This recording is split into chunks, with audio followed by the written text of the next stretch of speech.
Hi, everybody. So my name is Ben Lambert. Thank you, Kelly, for that introduction.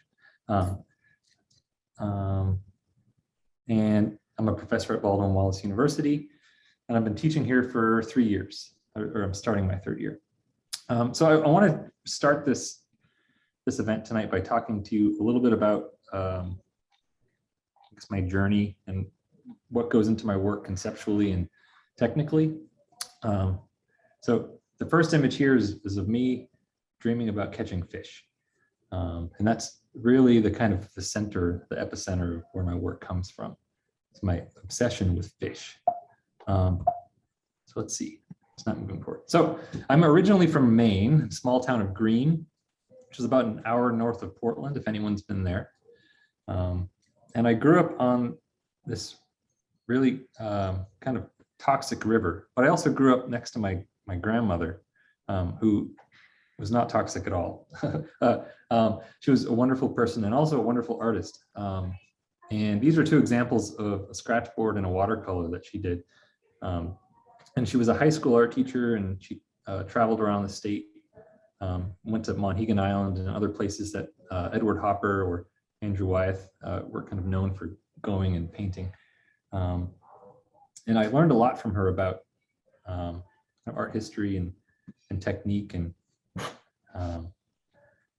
just art appreciation in general. Her house was filled with an amazing collection. So as I mentioned before, I grew up on this river that had a really kind of toxic history.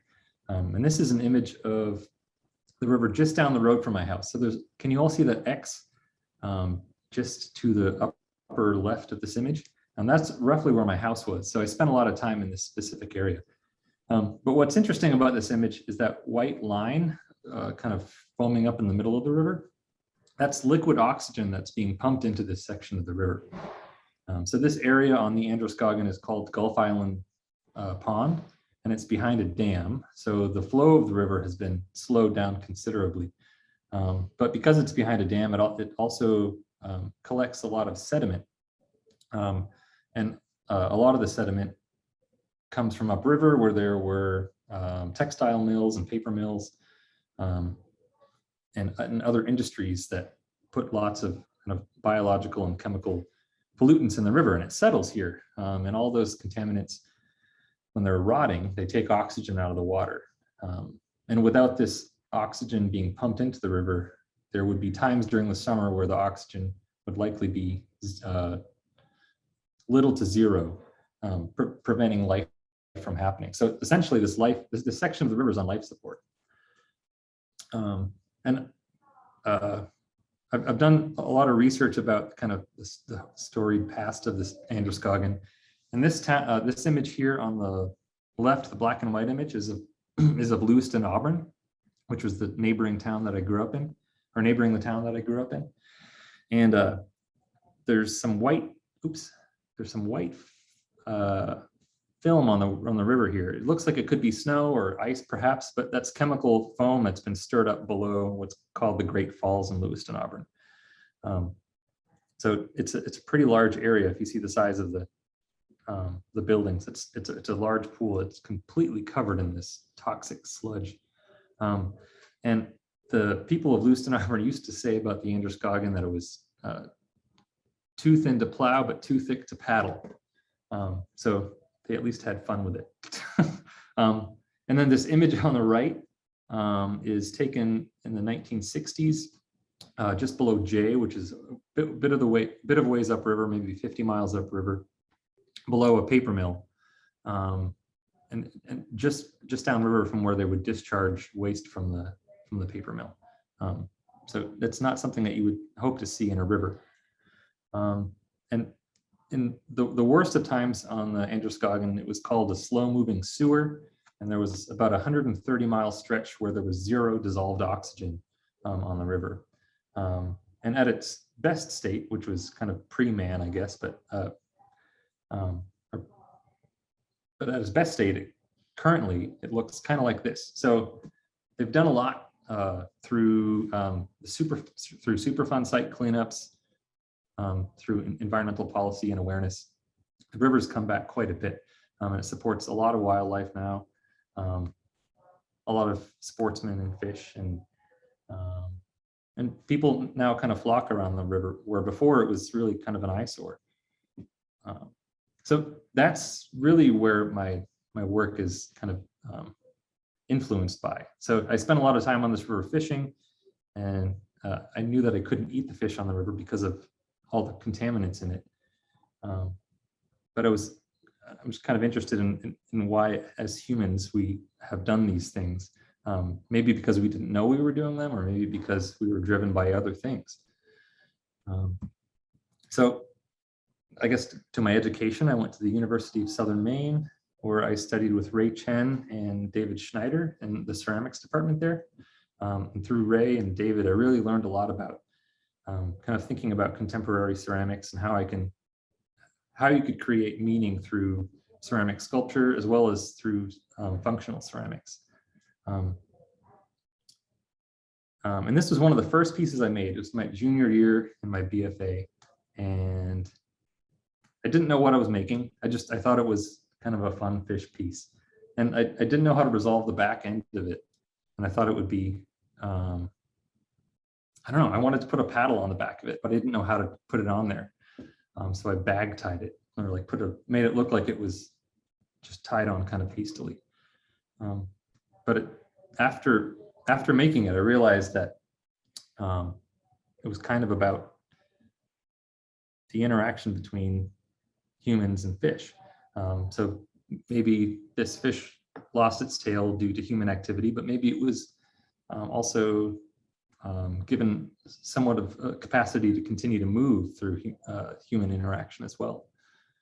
And that got me going kind of on a thread that I'm still exploring today. And stylistically, I was really interested in the visual information from Les Claypool, who was the lead singer of Primus and did these album covers. And I was also interested in Wallace and Gromit. Kind of not interest. I guess it wasn't intentional, but I think in the back of my mind, I was really kind of influenced by this work. As you can see in this piece here called Slow Grind. And this was one of the first pieces I made for my first solo show when I'm working in a gallery in Maine. And all the work kind of revolved around this one idea of animals that were kind of affected by some sort of a residue, whether it was a metaphorical residue or a physical one. So there's a gear on here that implies some sort of an industrial affectation. And the same thing with these fish here. So these hang on the wall, and these are reduction fired to cone 6 with a crawl glaze. And again, there's an implied relationship within the gears within these two pairs of fish. And moving really far forward, I went to Penland School of Crafts in 2010, where I got to work with Christina Cordova for a 2-month workshop called Ultrafiguration, where we learned from Christina Cordova to kind of work with the figure in a really kind of academic way, but with hollow building. So I was kind of intimidated at the possibility of working with full figures, because I hadn't had too much experience with it before, but I was interested in how using the figure might be able to direct my content a little bit more. And I was really, and I ended up really kind of meshing together my idea of the human element and how we affect fish, but also maybe the inverse, how do fish affect us? So I'm thinking of fishermen and the tradition of fishing on the coast of Maine and how people build a livelihood over it. That's kind of where this fisherman piece came out of. And then Upper River, it was another way of maybe combining fish and humans, but I didn't want it to be too, I guess, mythical. So instead of putting a trident in this perhaps Poseidon-like character, I put a paddle in its hand and tried to make him a little more human, perhaps, or a little more in this world by putting a mom heart tattoo on his arm. So that was my experience at Penland. And then when I came back, this was one of the first figurative pieces I made called Sturgeon General. And it has a moving knocker on the bottom. And it's, I guess the knocker's an attempt to call for attention. So, and sturgeon are a protected species in Maine, so that was one of the reasons why I chose that as the subject of the fish here. Jumping forward again to 2015, is that right? No, 2013. I went to Edinburgh University of Pennsylvania, and I got the opportunity to study with Linda Cordell, Lee Rexroad, and Chuck Johnson. And they all have a wonderful kind of technical, and they all have really kind of individual technical and conceptual perspectives that they offered me. I got a lot out of their program. And I sometimes wish I was still in grad school. And this was one of the first pieces I made there. So this was kind of another exploration of thinking about affected fishermen on the coast of Maine and how the fisheries are really kind of threatened for a number of reasons. But I was thinking of maybe a smaller family fisherman that are, and maybe he's retired or has been forced to retire, and this is, I don't know, he's on the beach or something like that. And I guess I started thinking of him as some sort of an Ahab in a way that never caught the whale, never had a chance to move forward. And that made me think about maybe how I could think about American icons that somehow revolve around the idea of environmentalism or stewardship. So that naturally the next thing that I found myself looking at was Paul Bunyan and Babe the Blue Ox. And I guess asking the question of how is this symbol still relevant today? And if it is or it isn't, why is that the case? I mean, I haven't seen the symbol of Paul and Babe in quite a while. Maybe it's because forestry isn't such a revered profession anymore. I don't know. Maybe I'm a little bit too nostalgic with my memory here, but in some ways I'm trying to, I guess, maybe revisit some of these romantic icons.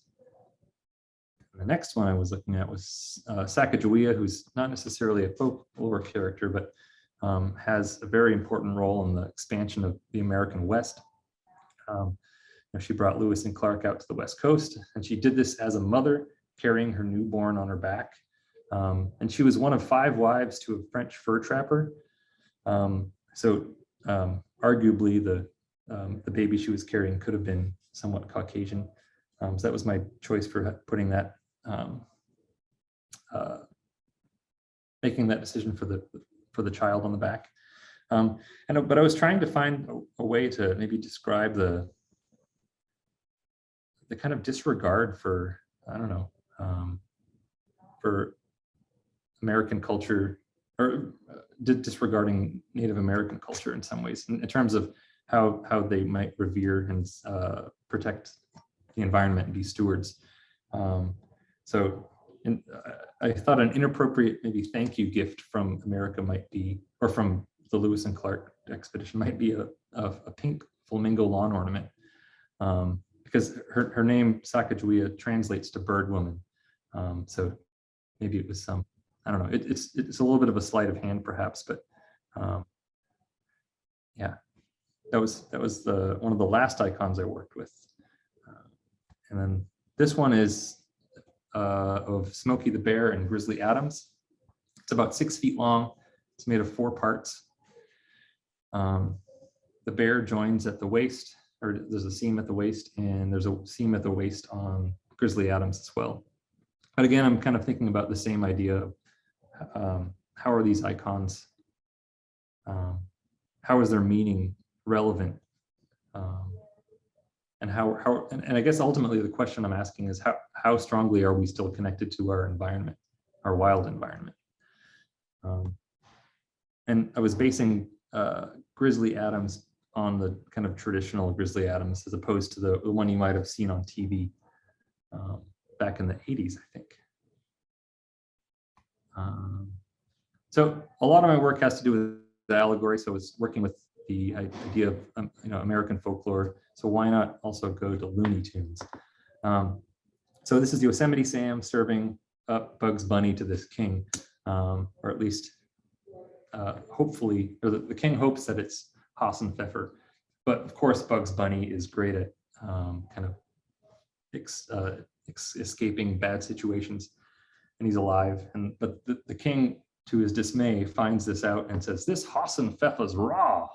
So that's important because I was talking about that with one of my friends when I was fishing, and her and I went out and we caught like 50 striped bass within a couple of hours on the 4th of July one year.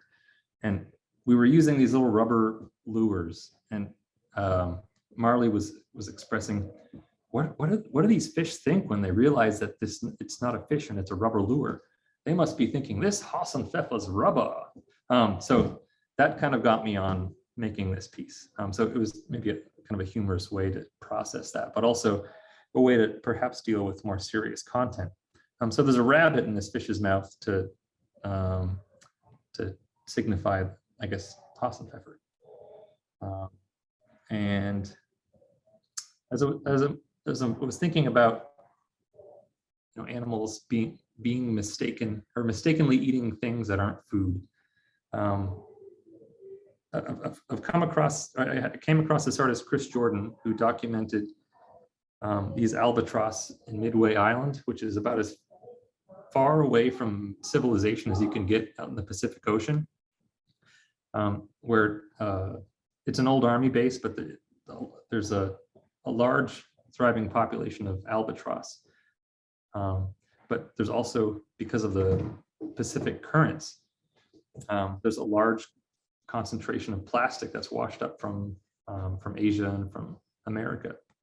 And these birds think that, oh, there's a colorful piece of plastic or some sort of flashy article that must be a fish. And they end up ingesting so much of it that their stomachs get so full and can't digest the plastic that they can't eat anything else, and they die of starvation. And when they decompose, this is what's left. So it's kind of this hauntingly beautiful image, and an interesting depiction of kind of how humanity has affected our environment. So I'm taking a big shift here. So when I'm still kind of in grad school in my mind here, I was thinking about how we've affected fish populations, and I started to research dam removal and how dams, or the removal of dams, could positively bring back fish populations. And there had been some models of success. One of the first ones was in Maine, where they removed the Edwards Dam on the Kennebec River. And before they removed the dam, there were alewives and bait fish coming in the river at like maybe 10,000 that they would count. And today they're like I don't know, 100 million. So that there's all kinds of fish coming back in, because if you remove a dam, you're opening up all kinds of spawning ground for these fish. 100 million might be a little bit excessive, but it's a lot of fish. And that affects everything down the food chain. It affects birds. Those fish go back out into the ocean and support other fish species, seals, whales. So I was starting to think about why we are keeping some dams and why we're holding on to this idea. Now, naturally, some dams are still really functional, but a lot of dams are not, and they're kind of expensive to maintain. So it just begs the question, why do we still have some dams? Well, it's a complicated answer, I think, but I'm a proponent of maybe exploring that topic. So here's the back of this sculpture called Flush. Now, if you remember that first image with the oxygenation plant and the bubbles in the middle of the river, that is largely needed because of a dam. So if the dam wasn't there, the natural flushing cycle of the river would produce its own oxygen. And then this next piece is a maquette that I kind of stumbled upon, or not stumbled upon, but it determined or decided what I was going to make for my for my MFA thesis show. So I made a series of large wrecking balls as a way to maybe give some sort of metaphorical capacity for getting rid of barriers that might be in the subject's way. And I was thinking about how I might illustrate or how I might sculpt these wrecking ball forms. And I was looking at like traditional child story illustration. I was thinking back to books that I had read when I was a kid.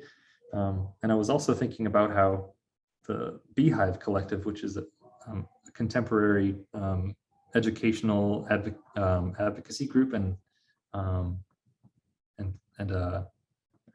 what's the word I'm looking for? Anyway, they make these amazing educational posters about everything from water shortage or water pollution to other ecological issues. And all the animals are anthropomorphized, and they have this capacity that I feel like is really relatable. There's something a little bit more human about them. Not that we need to make them more human to care about them, but I think in some ways of the effect, I think it works well. So I made a series of these animals that had, or wrecking balls that had animal and human forms to them, and all of the subjects related to migratory fish species. So there's kingfishers, there's humans, there's an alewife, which is it's a herring species that migrates from the ocean to freshwater. Atlantic salmon, any salmon species migrates from large bodies of water to rivers and streams. Sturgeon do the same thing. We eat fish. Black bears eat fish, and then they fertilize the forests. And with those wrecking balls, I had an installation of these wall hanging fish that also had little wrecking balls tied to them. And each of the fish are about 12 by 6 by 4 or so. And at this time I was working with earthenware, so a relatively low fire temperature. Here's a close-up. And these were made with press molds that I then cut and reassembled to make them look like they were maybe welded together or refurnished or had some sort of human intervention on them. Here's another view of the installation. And then after graduate school, I made a couple more wrecking balls to kind of fill out the subjects. So here's a steelhead. Here's a rainbow smelt. There are two more anadromous or migratory fish species. And these are stone.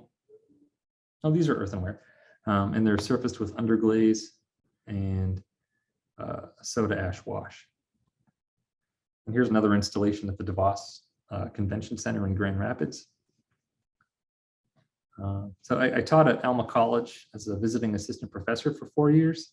When I first got there, I had the opportunity to show my work, and everyone's response to it was that I was making monsters. And I took it as a little bit of a slight at first. I felt like, what? I make monsters? I don't think I make monsters. I felt like that was oversimplifying it. But as I started to talk to, there's a number of historians and new media studies professors there and English professors that look at origin stories of monsters and look at how monster narratives affect culture, or vice versa, how culture affects monster narratives. And I was looking at the origin of what monster, or I was introduced to the idea of the origin of what monster meant. And it means to warn or to show.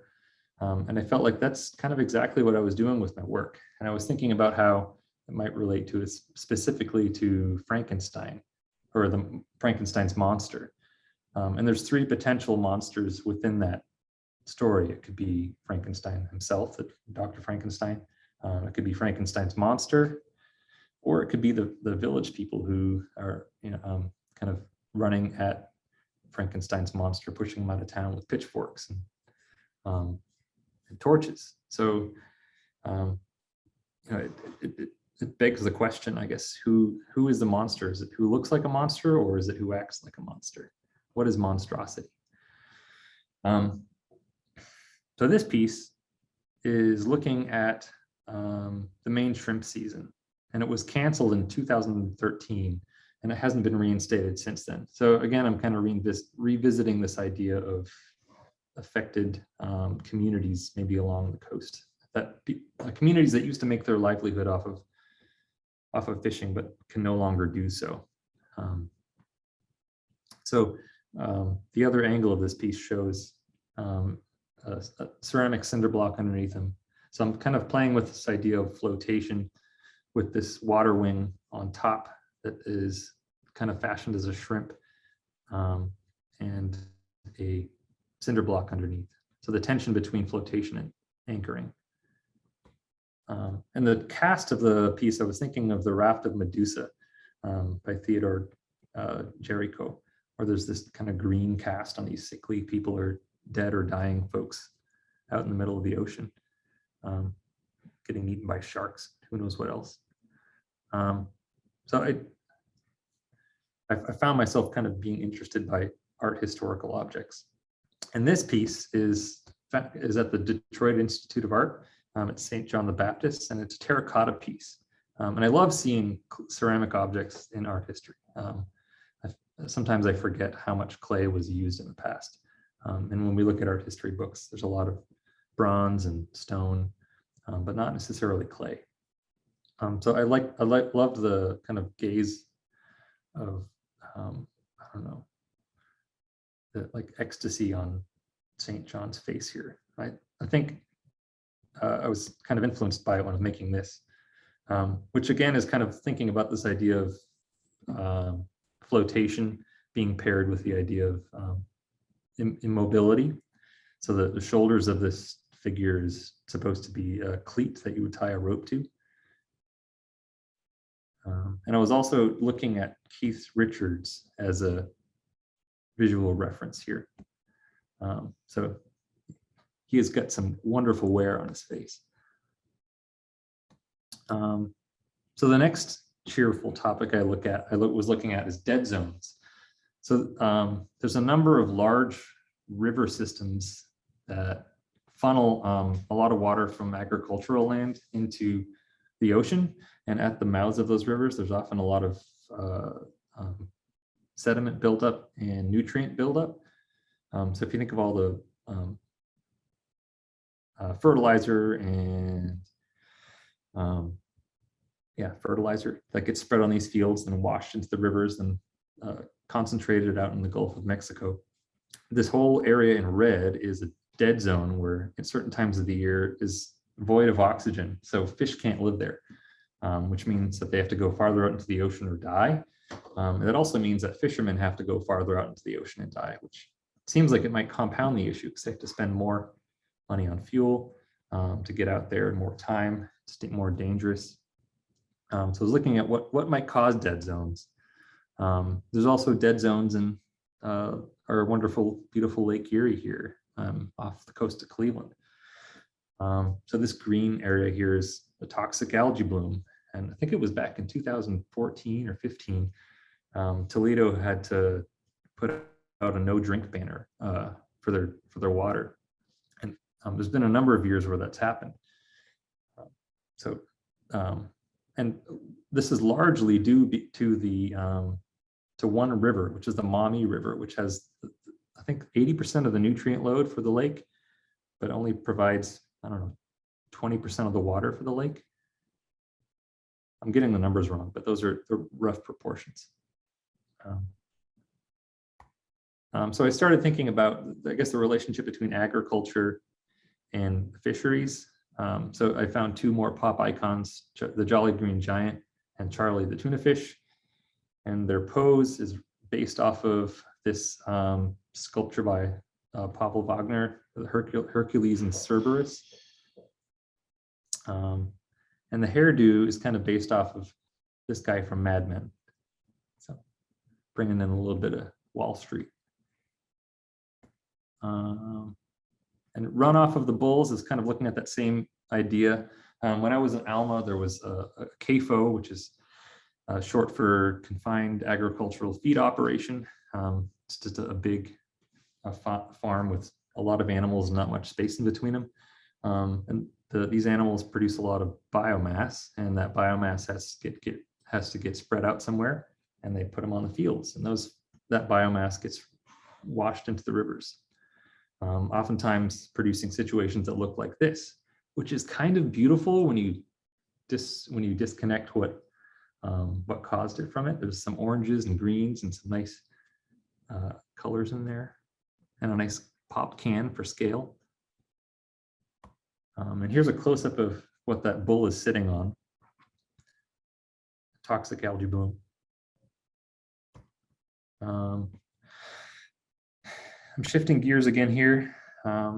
Oops. So this is kind of about the idea of fishing as well, but looking at the fact that about a third of the world's fish catch is fed to other animals, whether it be pigs, chickens, or other fish. And that's in 2008, Reuters put out a report that it was about 31 million tons of fish that could have been eaten by humans, but they felt that it would be better to feed one protein to another protein to then feed to humans. And then in 2011, it was down to about 20 million, which I guess is I don't know what that means. Maybe there's less fish to be caught, or maybe their practices are better. And this piece, kind of based on the Pieta, is kind of exploring the same idea, where there's a bear that's mourning the death of its catch while there's a pig feasting underneath it. And then these next few pieces are kind of thinking about, I guess, artificial human environments in general, where this fish is coming out of this fishing pool. Oh, there's a typo here. It's supposed to say fishing trip. But it's this fish coming out of this kind of amorphous blob of water. This is kind of thinking about the same thing, except it's a king salmon. This is the same subject, except it's thinking about maybe agricultural runoff coming out of this tube. It's called bloom. This piece is currently at the dairy barn. This piece called A Fox Went Out on a Chilly Night. It's kind of exploring a couple of historical narratives, but I was processing a lot of stuff during the pandemic and thinking about how communication can be just as toxic as kind of physical pollution.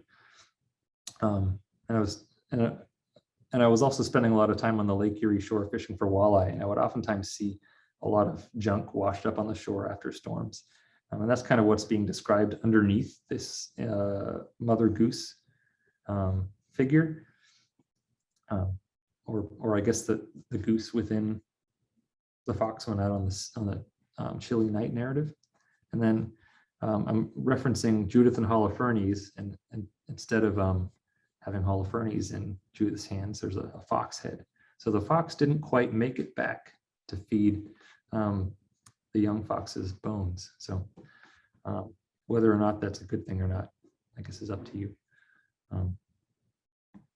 And these other two pieces were made kind of in the same vein, where I was kind of looking at the landscape of Lake Erie and the shore, the shoreline of Lake Erie, while also thinking about maybe the idea of our legacy and what we might be leaving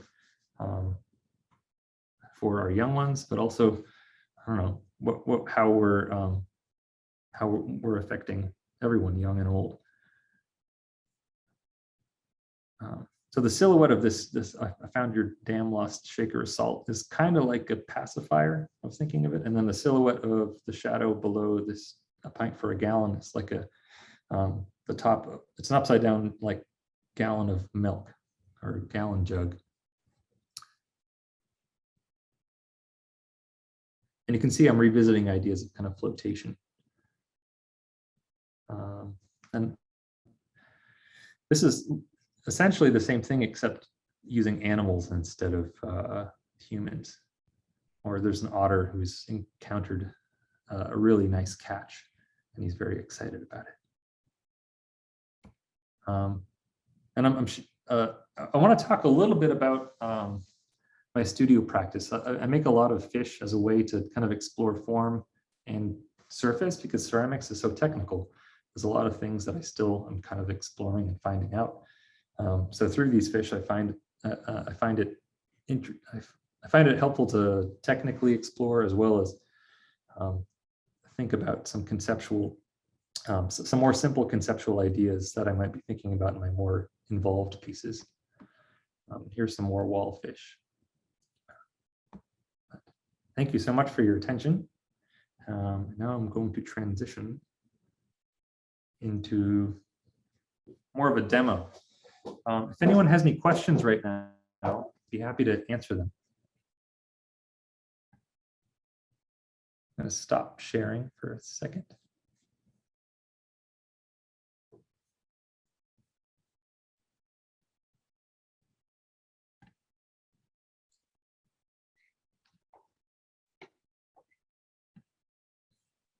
So can everyone see my hands? I can't hear anyone, so I'm taking that as a yes. Yes, the screen looks good. Awesome, thank you. And it is true, participants were muted at the beginning, but everyone has the ability to unmute themselves when Benjamin opens the floor up for questions. Alternatively, feel free to type questions into the chat window, and we'll make sure to get to them by the end of the event. Oh.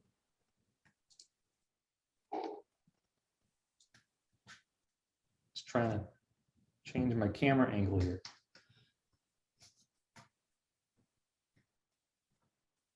There we go. Nope, that's not right. There we go. So I want to talk about, I guess, how I think about surface and how I process my surfaces. So I have some work in multiple different stages here. And this fish is made out of a slab, and it's basically in its last stages before I'm going to add color to it. So it's leather hard. You can see some of it's already drying out. So it's basically ready to add color. But there's some things I like to do to kind of refine it. I use these Scotch-Brite pads to kind of scrub things down. It's almost like sanding. I don't want to do it while it's too wet. So the last couple slides in my presentation were of some of these wall fish and some of the surfaces that I'm achieving. And this is a fish that's kind of halfway through the process. So I guess I can briefly describe how it's put together. I have a template that I trace onto a slab. So I made this template here. And when I trace it onto a slab, I can then kind of zip up the edges and turn this into a complete pocket. And when it's hollow, I can change the shape of the fish, add fins to it.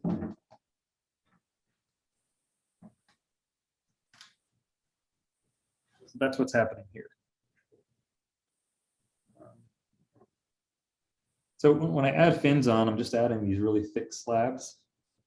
You can kind of see how thick they are. But I've been finding a lot of interest in trying to make the fins as exciting as the rest of the fish. So in some ways, I want the fish to be a little bit of a focal point and somewhat of a framing device, because they're relatively small compared to the volume of the fish. But I think that they can provide a really nice kind of detailed counterpoint. So they usually have the most texture and the most kind of small scale, no pun intended, small scale on details. But I have these relatively thick slabs here, and I want to make them look kind of skinny. I want to make the fins look like they're skinny fins. So I just undercut them with an X-Acto knife. Chip this down. I guess you can see both screens.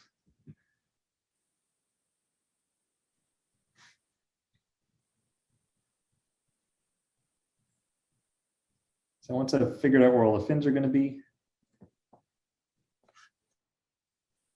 and I undercut them.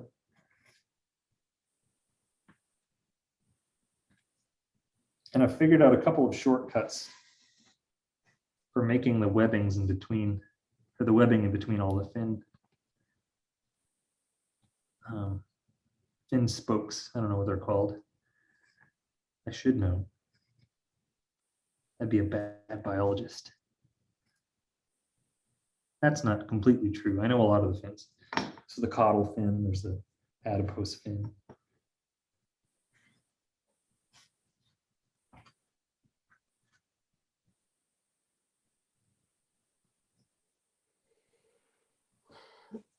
So anyway, I'm gonna just focus in on just kind of maybe getting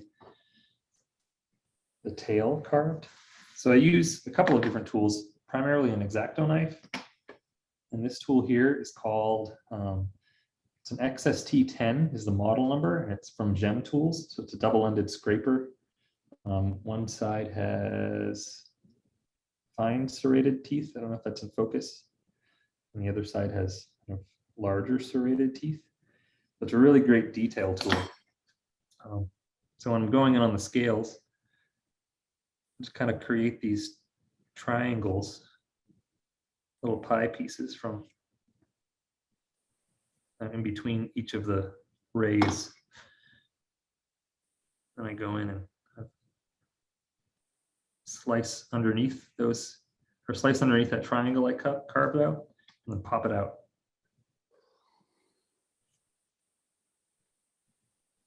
So I'm not going in all the way. And I'm also not really too concerned with how clean it is. In fact, I kind of like how the torn edges look. I have a nice kind of variety with some smooth edges and smooth form. I think this rough surface works really well with the way that I add color and underglaze.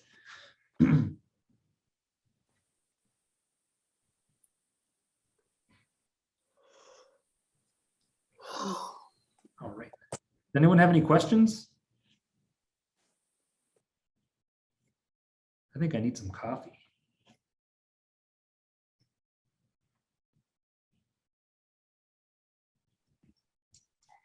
Hey, Ben, can you hear me? I can hear you, Tom. How are you? Hey, I'm fine. How about you?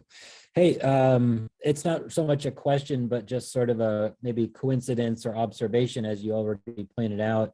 You know, where you grew up had polluted waters and probably of sort of significant, in a significant way. And of course, you're now near Cleveland, and there's that, you know, baggage of the Cuyahoga River catching fire and all that other stuff, right? It's like, Yeah. but I think it just illustrates the fact that there is probably a lot more places that are unfortunately polluted, and I think that's more of the norm. And maybe there are those sort of places that are a bit more, I don't know what you just, there are fewer places that are not affected in that way. And so that's my takeaway. What are your thoughts about that? Do you feel like most people are aware of those environmental issues? Do you feel like your work sometimes broaches it, or do people not want to admit it? Oh, that's a really good Does that make question. sense? Was that a question? No, that does make sense. And that's something I wonder quite a bit. You know, is because I think the goal in making my work is some way to be a little bit educational or to point out something. But I also have to deal with the fact that you know, I'm not creating a documentary. So in some ways you have to know a little bit about the issues to really kind of pick up on them. or to pick up on specific ones. But hopefully there's some sort of a, I guess, an emotive quality that makes it seem like it's an environmental issue. But yeah, I don't know if people care as much as they should. I don't even know if I care as much as I should. Because I'm just as kind of as much of a part of the problem as other people. But I guess my goal is to try and mitigate my effect as much as I can. And part of that is to educate myself, and the other, one on the problems, but also on some of the solutions. And some of the solutions aren't always easy.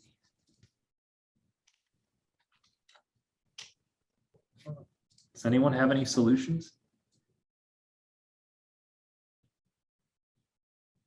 I think firing ceramics in a kiln isn't necessarily a good solution for me. I feel a little bit like a hypocrite when I put these in the kiln, but that's kind of the nature of it, I guess.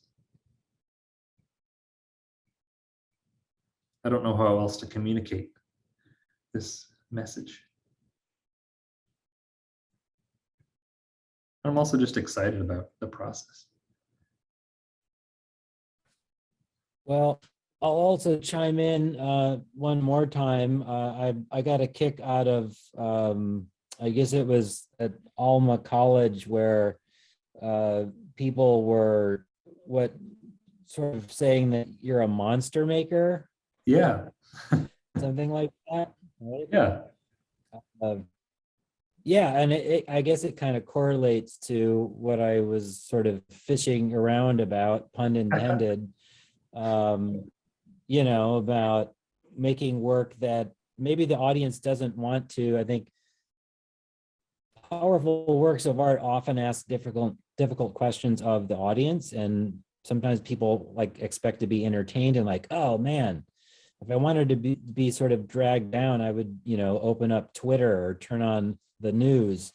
But it's interesting, you know, that maybe. But I like how you talked about that, the subjective nature of the monster, right? There's something interesting there, but I will also share a really brief anecdote that my now almost 7-year-old, when she was probably like 4, Yeah. reminded me that I made monsters. Daddy, you gonna go out to your studio and make more monsters? And I was like, well, she's right. Well, She's very anyhow.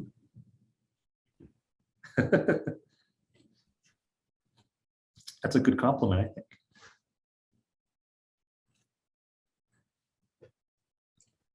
So this is about as far as I go within the fins. And I might go in a little bit more and scratch up these a little bit more to make them seem a little bit less geometric. Then I'll go in with one of these Scotch-Brite pads. I also love doing that thing where you put your tool, the scraper in the line, and then kind of pull out to the side to try and shave off that corner. So it takes some time, but I think it's worth it.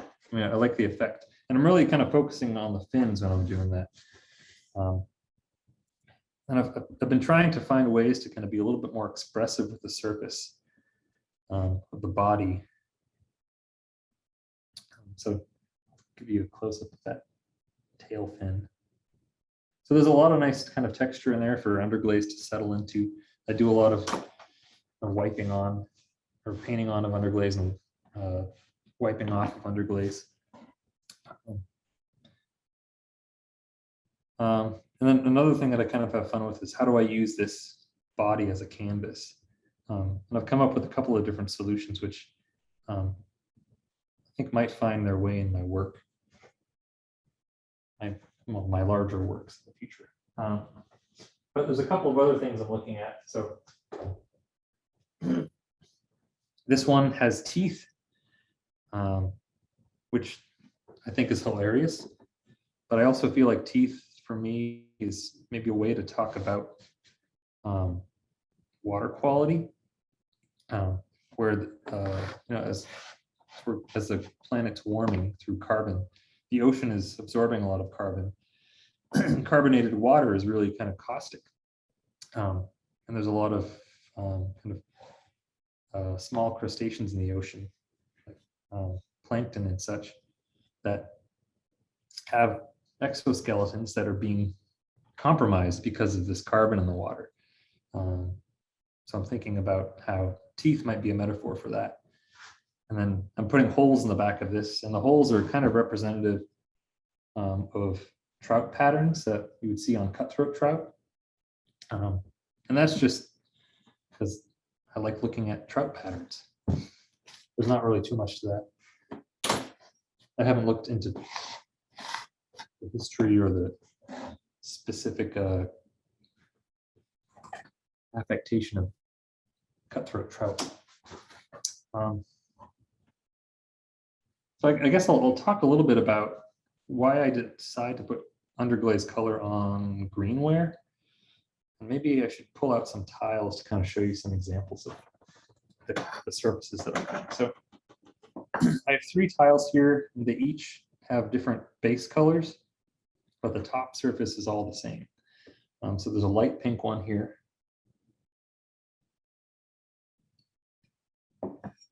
Chartreuse one. And a baby blue one. And all of these have a light red surface on them. Well, sorry, I should back up. So all of them have 2 coats of a base coat of light pink, chartreuse, and baby blue, and they've been bisque fired. And after they're bisque fired, I take black underglaze and wash it in the cracks and sponge the rest off the surface. And then I use light red underglaze and apply that to the bird and the apple. And depending on how thick you put the underglaze on, you can get some transparent areas like on the wing here, or like on the underside of this apple, or some thicker areas, some more opaque areas like on the apple under the bird, right where the feet are, or on the head of the bird or the wing of the bird. So depending on how thick the underglaze is, you can get almost a watercolor effect. Now there's also another piece of information on this tile. So this half is kind of a combo between, there's this really great Laguna glaze called Dutch Sprinkle. And so it's Dutch Sprinkle and some clear glaze. So the Dutch Sprinkle has some nice crystals in it, like little sprinkles. And then I've also put wood ash on here. So this kind of brown area is just wood ash that was sprinkled in there. That's a little harder to control, but I kind of like seeing where that might take me. And there's some really crusty wood ash on this guy. Now on this one, the wood ash really kind of bleached through all the color, which I really enjoy. And you can get wood ash relatively cheap. It's relatively safe. So I also wanted to show you what Dutch Sprinkle looks like just on its own. So this is it on white underglaze and on pink underglaze, and then there's 2 coats of it in 1 coat. And this one, you can see all the kind of sprinkles within it. So for a while, I was just kind of bored with, or just unsatisfied with glazed surface. And I took a workshop with Thaddeus Erdahl, and he uses this thing called surface activation wash, which is just borax and soda ash that he then brushes on before the glaze firing. And it gives the surface kind of a skin-like luminosity and darkens the underglaze in a nice way. But I had a couple of issues with it fitting with some slip cast work, and I was reconsidering using it because it was destroying some of my work, or at least it seemed like that's what the issue was. Actually, here it is, this piece here. So this has that soda ash, borax wash on it. So it's not really glossy, but it has some sheen. And all the color underneath it is underglaze. But there's a nice big dunt right here. But I'm still hypothesizing what might have caused that. It could be poor handling after it came out of the mold. It might be an issue with the mold. but I also think it might be just bad glaze fit between the inside and the outside. So that was kind of a long detour to talking about why I choose colors to put on first. So usually I choose really kind of light pastel colors to put on fish. And I'll put 2 coats on here. And I like to use synthetic acrylic paintbrush. I like the spring it has, and I'm able to put really kind of nice coats on there, really smooth coats. And sometimes I'll even start putting the underglaze on when it's a little more wet than this. And if that's the case, I'll put about 3 coats on. Then once I put the underglaze on, let it dry. And pull it out of the kiln, and it looks like this. So nice bright pastel fish. The first thing I like to do is do, and some of you might already be familiar with this process of doing an underglaze wash.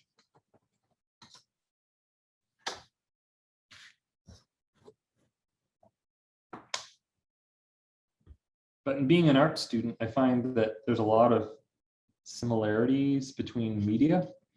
And when I'm doing this process, I'm really trying to get this underglaze to settle in the textures that I've carved.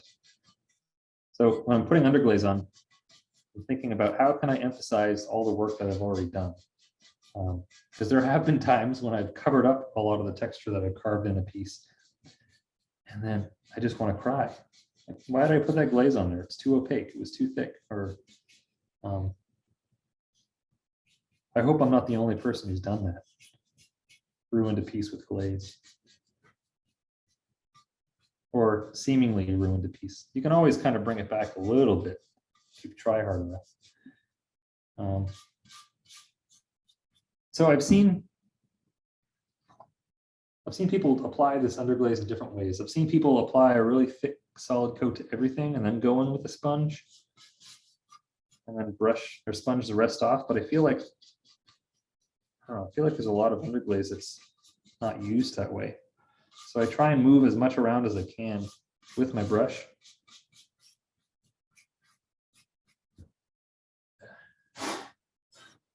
Let me get some on this guy.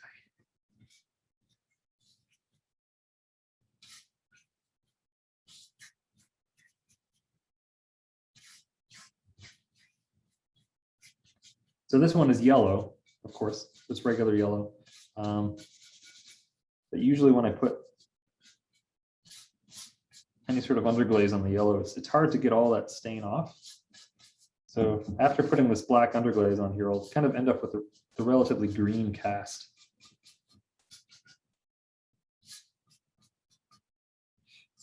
So once I scrub a lot of this off the surface, then I can go in with a sponge. Like I was starting to talk about the similarities between this process and printmaking. It's like an intaglio, where you have a copper plate or a zinc plate. You try and get ink down into the grooves, but then you have to remove the ink from the surface of the plate. Otherwise, you'd be printing a big black block. So, but some strategies when you're wiping ink off of a plate is to leave some of that ink on the plate. Maybe create some sort of a vignette or a halo, or and it's called plate tone. I kind of think of the underglaze that's left on the surface of this fish as plate tone. So how much do you leave? How much do you take away?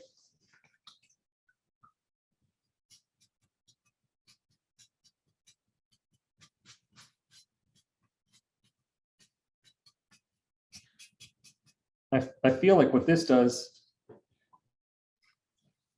and I don't always use black, but I use some sort of contrasting color because it emphasizes all the texture that I put into the piece. And for me, that's satisfying. It's like well, look, in some ways it like highlights that I've done something, that I spent time on it, but I don't know. And it also kind of turns it into a drawing or maybe even a print. So something really kind of graphic about putting black underglaze into all this texture. Anyway, I'll work at that on that for a while, and I end up with a piece that's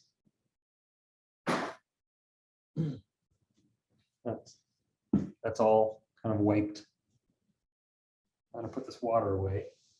So once I do that first layer, then I kind of work with the rest of it almost like a coloring book. Not exactly, but I found that you can blend colors, even working on top of fired color. Oh, I don't have, do I have yellow up here? I forgot my yellow. Oh well, I'll use chartreuse.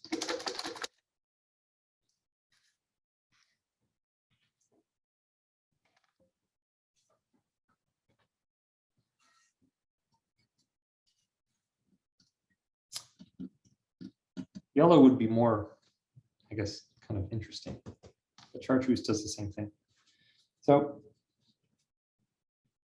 I'll start going in. And you can use underglaze to kind of blend on top of this underglaze. So if I put a real thin coat, then it's going to be mostly blue. If I put a real thick coat, it's going to go green. If I put somewhere in between, I might have a dark green, depending on the level of transparency you allow. You get for, I don't know if you're seeing that color yet. I'm thinking of kind of isolating this 6-pack ring pattern with chartreuse.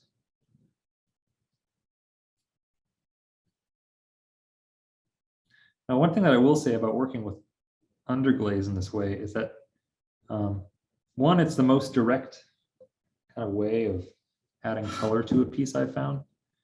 So it's the most similar to painting, where what you see right now is most likely what you're going to get, but that's not always the case. I've kind of been finding that that sweet spot, or like, how can you kind of predict what the material is going to do? It's the challenge with ceramic surfaces. You can only test so much. I found that it never comes out exactly how I envision it in my head, which is okay. I'm kind of celebrate variability in a lot of ways. But I also hope to create some sort of a nuanced image. And I think one thing that underglaze allows me to do is to get as close to that nuanced image as I can within 2 firings. So I try and limit myself to just 2 firings, although I've gone beyond it a couple times. I feel like in some ways that helps, or that plays into my narrative, the content that I'm working with. Helps me minimize my footprint a little bit.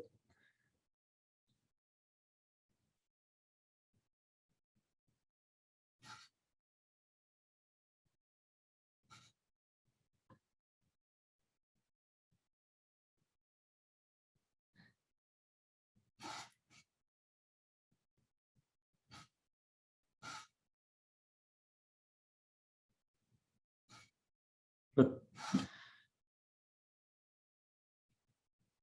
another thing I found with layering underglaze like this is that it can give you a little bit more richness than what I traditionally see underglaze being, I guess, taught as. Maybe, when we're introduced to underglaze, we're taught to put down 3 coats for ultimate coverage and optimum opacity, but then you end up with a really flat color that doesn't have the same kind of depth that maybe a glaze would have. So I think layering like this can at least get closer to it. And that's one of the reasons why I'm using these fun glazes like Dutch Sprinkle, or one here called Hyacinth. works nicely on semi-transparent when kind of thin, but it lets color show through pretty nicely.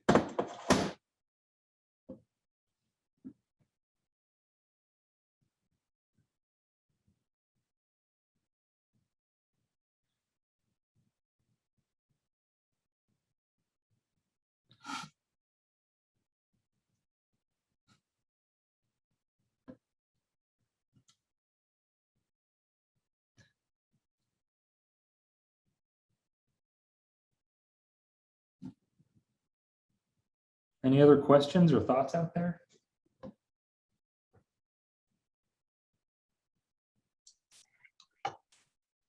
Ben, we did have a couple in the chat. Okay. Someone wondered about how you prepare the fish for wall mounting and hanging. Oh, And I guess I also wonder how that makes you approach the surface, if it affects how you. it does a little bit, but on the back of this, I'll hold this up to the above camera. There's two holes here, little tabs that stick out with holes in them, and then I put wire, hanging wire in those, and then this can just hang on a hook or a nail or a screw. But what I used to do before is I would just drill holes in the back of it, and then you'd have to measure and put 2 screws in the wall, and it was a little bit of a pain to install them. And I've had a couple of people who either have gifted the fish or gallerists who've had the fish mention something about it. I thought I'd try and do something to solve it. So far it seems to be working.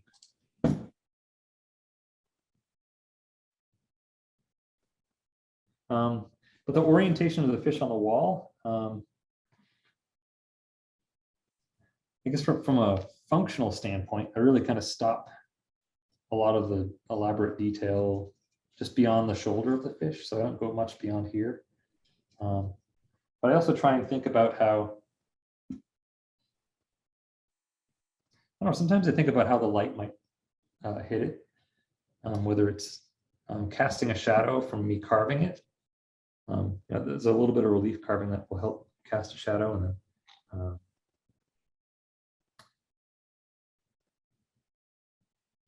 don't know, I feel like I tend to make the bellies of the fish a little bit paler and kind of lighter in value, but that's also kind of a descriptive characteristic of fish too. A lot of fish have paler bellies, so they kind of work for being on the wall. That's a weird thought.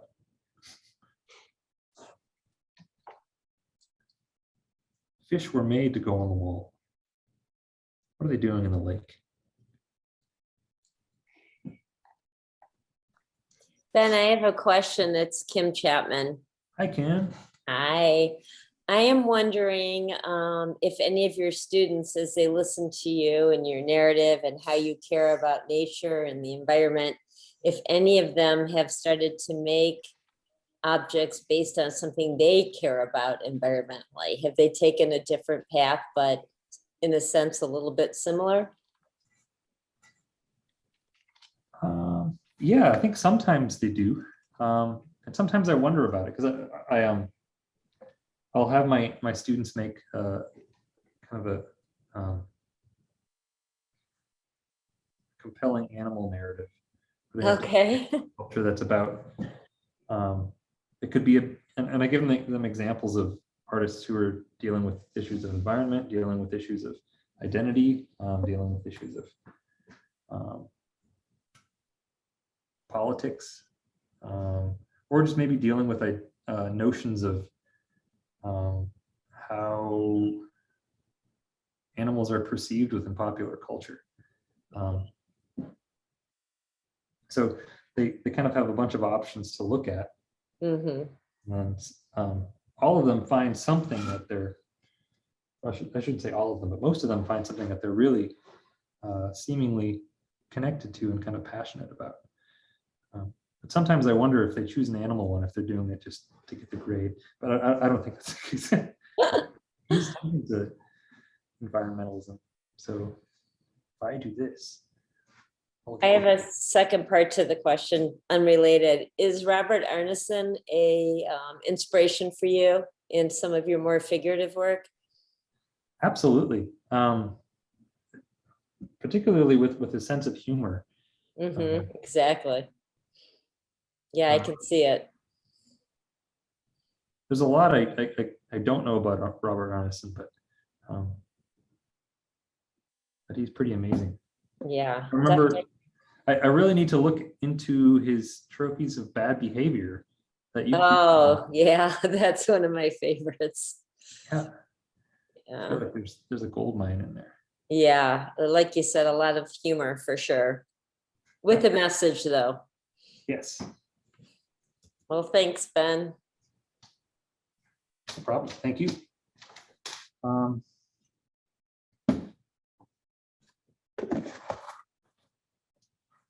What do I do now?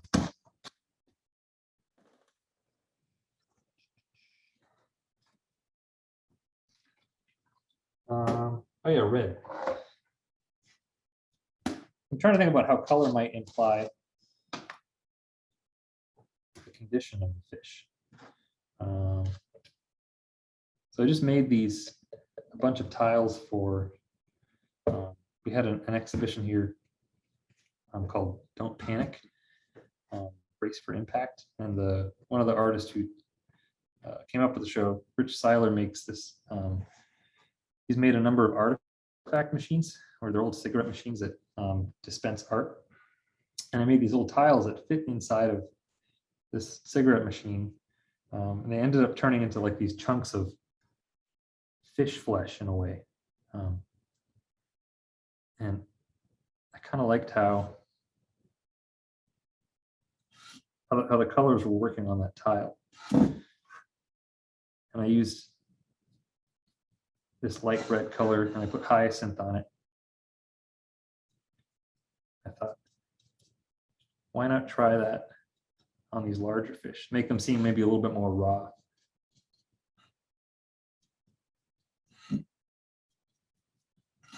So I still really have kind of a bright saturated color here. At some point, I'm going to need to kind of dumb it down. So oftentimes I'll go in with a complementary color to desaturate it.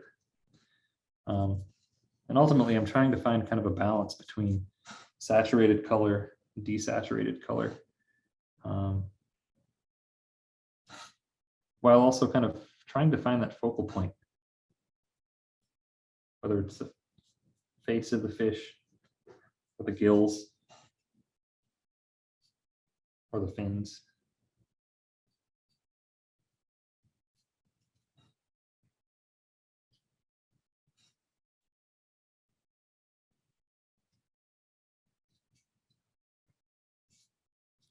So depending on how, because I'm painting on this blue, this baby blue, if I make this red somewhat thin, it's going to turn out purple.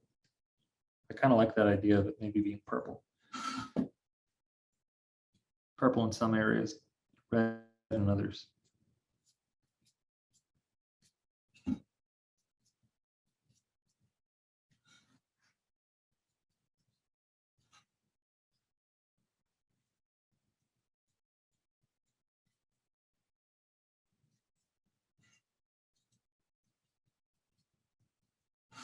And working in a small department like at Baldwin Wallace, I'm in close contact with the two other professors that work here, and we get to talk about all kinds of stuff. So I'm not just talking about clay all the time, even though I would love to be.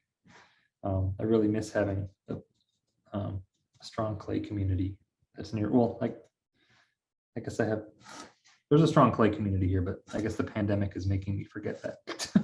But my immediate community here in school is really kind of diverse, and I get to talk about things like color theory, saturation, simultaneous contrast, color palettes.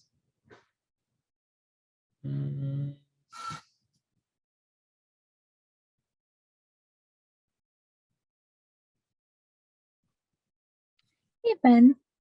Yes. It's Kylie Taronsky. Hi, Kylie. How are you? I'm good. How are you? Good. I kind of wanted to just comment on Kim's question, having worked with you in the past as a student. I think a lot of what you impart to students is kind of putting a whole narrative around your pieces, which is something I haven't really done before. It was just, here's this painting, that's what it looks like. But I liked that you brought in a whole narrative to all of your work. Well, thanks for saying that, Kylie. You're welcome. And actually, I have a question for you as well. So you work with a lot of like these sturdy, like solid fish that are freshwater. Have you ever worked with the more delicate sort of oceanic creatures as well, or do you like really prefer these kinds of fish? I guess I prefer these kinds of fish, and I think so. When you're discussing delicate, maybe oceanic types of fish, are you thinking like jellyfish or? Yeah, like the real flowy ones that have like real thin, delicate fins and things like that. Yeah. I think in some ways I select these fishes because they're fish that we eat. Okay. So maybe I'm not really interested in fishing, but I'm interested in filling my stomach. Yeah, I don't know. I mean, I think, and I think another reason why I might stray away from that is just maybe my fear of making really delicate forms in clay and just kind of knowing the challenges around that. Sure. Oh, that's a good question. I don't know if I can answer it right now. I will ponder.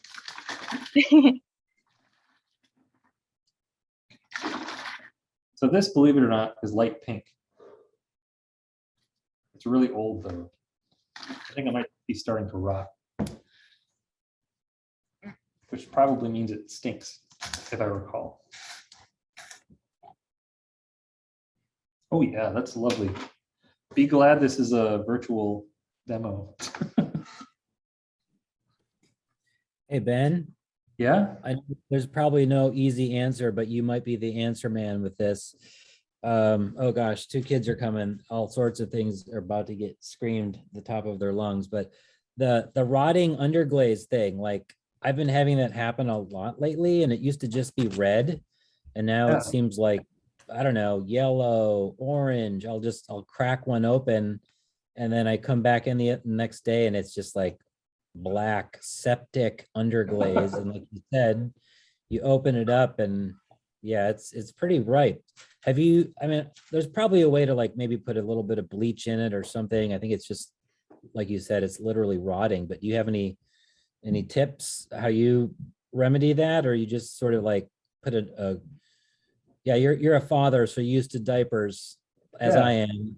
Just put like a clothespin on your nose, or how do you deal with that? I just lean into it.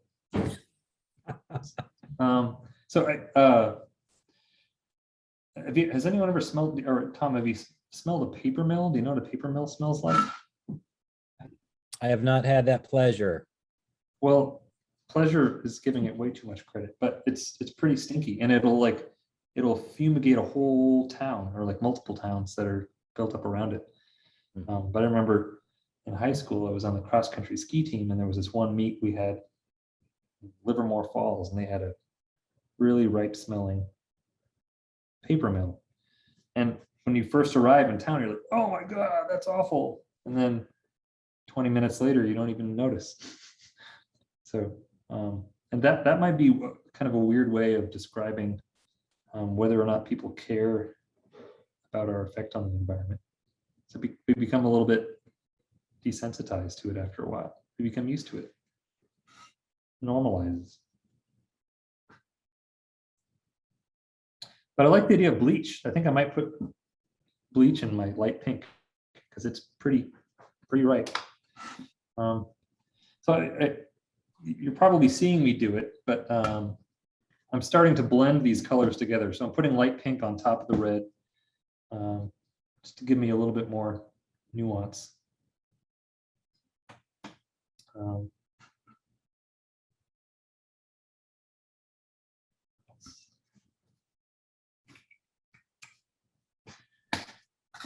Hey, Ben, I have another question, and it relates to the complexity of some of your surfaces, that you have underglaze, more traditional ceramic surfaces, and then you have, in some cases, like acrylic, casein, which is wax, sort of like a wax. Like, what can you maybe talk about in terms of traditional versus non-traditional surface solutions? What's your take on that? It's a really, really good question. And I feel like as long as I'm making sculpture, it's all game. And it's kind of in the it's all what the piece needs. One thing that I really kind of vividly remember about working with Christina Cordova is how kind of how flexible she was to kind of modifying surfaces. So if like she would put something through the firing, and if it wasn't quite right, she would sandblast it. Or she used this acid etching cream where she would put that on the surface of the glaze where it would open up the tooth of the glass of the glaze, allowing her to paint it. I feel like, I don't know, if it's sculpture, glaze doesn't have to be the final result. Although I do have, as a ceramic artist, there's something really kind of seductive about ceramic purity. But I'm in the service of an image. I just happen to be working with clay. So I'll stay honest to it as much as I can, I guess. Ben, have you used any spray guns or spray booths as kind of a first step with your glazing? I have, yeah. As a first step, though, I don't know if I've used it as a first step. You'd use it at the end? Maybe I have. I put like, sometimes I'll put like a white, when I was working with earthenware, I had a really kind of dark red clay. Sometimes I would put down, I would spray a coat of terracige or spray a coat of thin white slip down first as kind of a primer. Mm-hmm. Yeah, I guess I'm thinking of a spray of water almost over also. Oh, sometimes I'll drip. So like I'll take a brush filled with fluid and spray it with a sprinkler. Mm-hmm. And then that'll kind of drip on the surface, give it almost a weathered effect. Cool.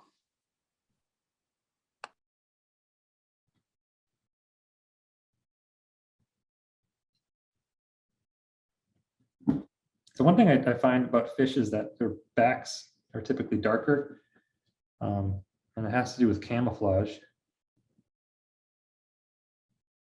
So when fish see them from the air, their backs usually match with the darker sediment on the bottom, or if there isn't any river bottom, if it's out in the open ocean, it's dark under the fish. But I don't have any examples of it here. But I started doing like putting spots on the back of the fish, and then I was carving in these kind of rectilinear versions of the spots underneath it. It looked kind of like Tetris pieces. I posted it on Instagram, and I got a comment asking if it was digiflage. And I had no idea what digiflage was, so I had to look it up. But it's digital camouflage. I kind of like that idea of, I don't know, fish or animals adapting to our digital environment.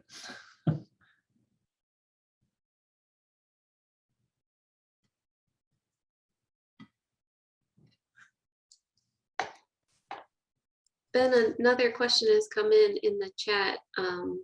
Gina asked if you could talk about how you think about or negotiate scale within your work.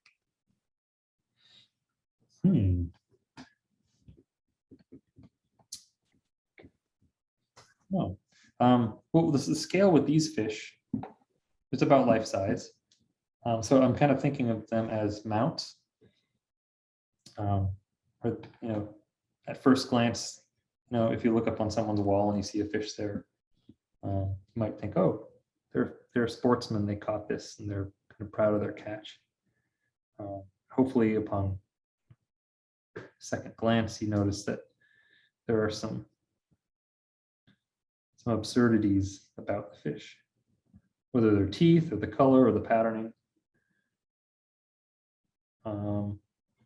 But I guess, I don't know, I mess around with scale a lot. So some of it is based on functionality. And I guess some of the other stuff I feel like is a little bit more of a gut, where the busts that I was doing were life scale. So I felt like they were really kind of relatable. And maybe it wasn't gut. I feel like I'm playing around. So I'm kind of curious what scale does. If I'm working small, there's kind of an intimacy to it that maybe can be just as powerful as something that's really large. But I don't feel like I have a really kind of, I don't have a firm stance on scale. But I feel like I should. But I really just like to play. So I find myself navigating.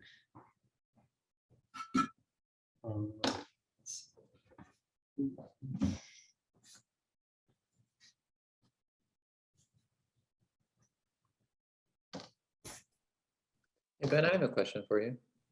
Hi. Hi. So I was curious to know more about your, or just hear your thoughts on your sense of communion with this animal that you clearly really connect with. And I'm noting the way that like the presentation of the fish is, it's on a wall, it's sort of as a trophy, it's mounted, and it's out of the environment that, you know, these animals would naturally live. And you know, I saw in some of your installations that you play with the shapes of the animal to sort of describe like the currents in the water and things like that. But I'm just really curious about your sense of communion and like, you know, just how much that plays into what you're doing. Well, I think communion is a really good word to describe my relationship with fish. I don't think a day goes by where I don't think about fishing in some sort of a way. But it's hard for me to really kind of pinpoint that my origin of like how I developed a relationship with or obsession with this animal. You know, I grew up in the wilderness essentially. My closest friend was, you know, like a 15-minute bike ride away. But I didn't grow up in a neighborhood or something. So oftentimes I would spend my time in the woods or on the river. And I also just love being outdoors.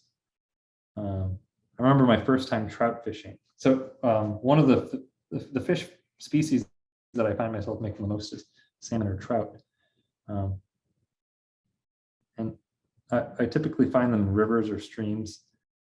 And brook trout fishing, I find those on the smallest streams. I'm always kind of amazed where I find them. And they're really gorgeous places, oftentimes really kind of small waterfalls that no one would think to go to. Like it's not a national park. It's not a place that people typically go to. And maybe I'm one of a dozen people that have ever been to one of these little waterfalls, like in the middle of the Algae National Forest, or I don't know, stream next to my parents' house. So there's something kind of special and, I don't know, almost private about it. It's like something that only I know. I don't know, it's like a secret or something. I don't know if that answers your question. It does. And just touching on that, so do you find that when you are in those outdoor places that those things talk to you? Like you understand that language, so like especially if you haven't seen a stream or a brook or things like that, like you understand the conditions well enough where like it communicates to you. Yeah, and I think in some ways feel like brook trout are really sensitive and they need clean water to survive and thrive. So there's something really satisfying and hopeful about finding these sensitive fish in our waters. And even in Ohio, there's only like 2 or 3 brook trout streams in Ohio, but there used to be many. But kind of looking up where they're at, kind of doing some research about it. When they found these populations of brook trout, they realized that their strains were unique to Ohio. They weren't like transplanted from another state. So they're really kind of they're important to this area, and they're unique to this area. But there's barely any around. So it's nice to know that there are some here, but it's also important to note that they're really kind of sensitive.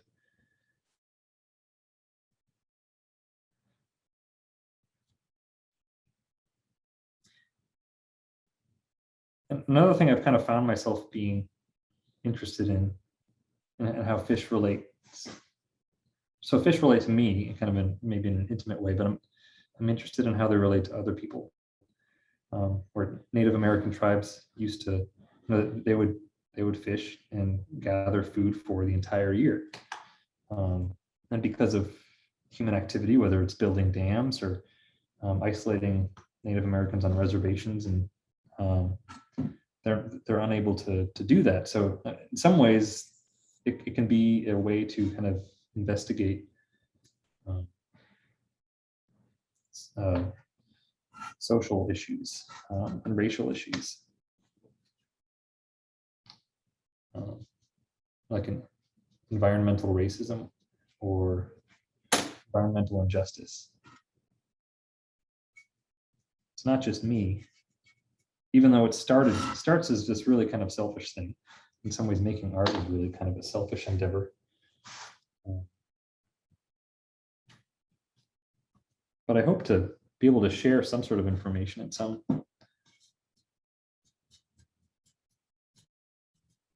appreciation or understanding through making. I don't know if it works. Gotta try that.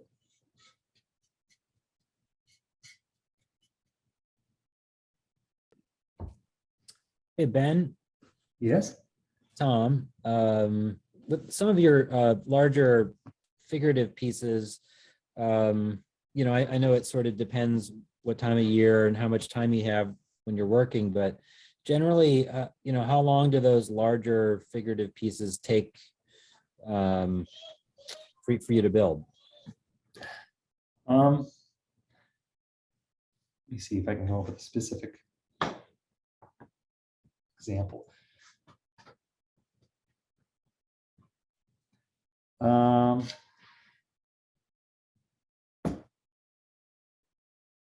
So that one, there was one with it's a bear sitting on the back of a pig, and it's got a fish in its arms. That one's about, I don't know, 3 feet tall or so, 2.5 feet wide. That one took roughly, I guess, 6 months from start to finish. But it was on and off. It's always kind of hard to kind of know exactly how much time a piece takes. And I'll commonly be working on multiple pieces at a time.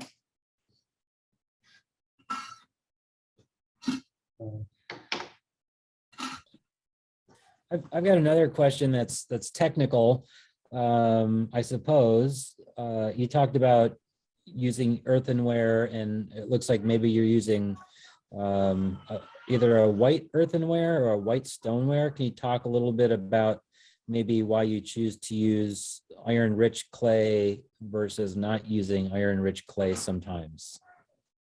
I guess I like the initial reason why I chose earthenware at first was because it's a low temperature. But I've switched to the studio temperature here, which is stoneware. And I guess I like darker clays because or iron. I like iron in my clay because it tends to dirty up the underglaze a little bit, so it's a little bit less bright.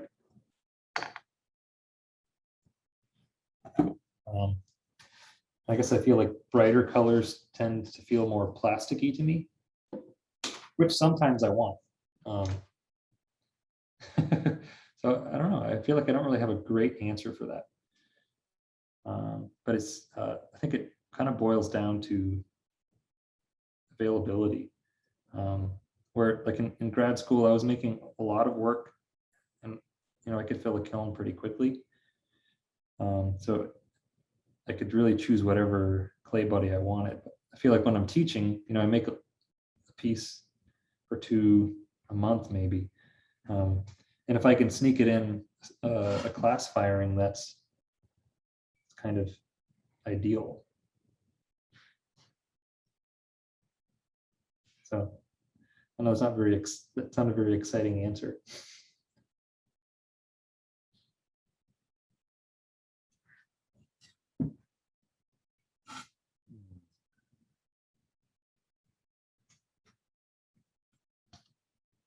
But another reason why I like darker clay is because of the ability to kind of scratch through it and reveal a darker line. So sgraffito can be an interesting way to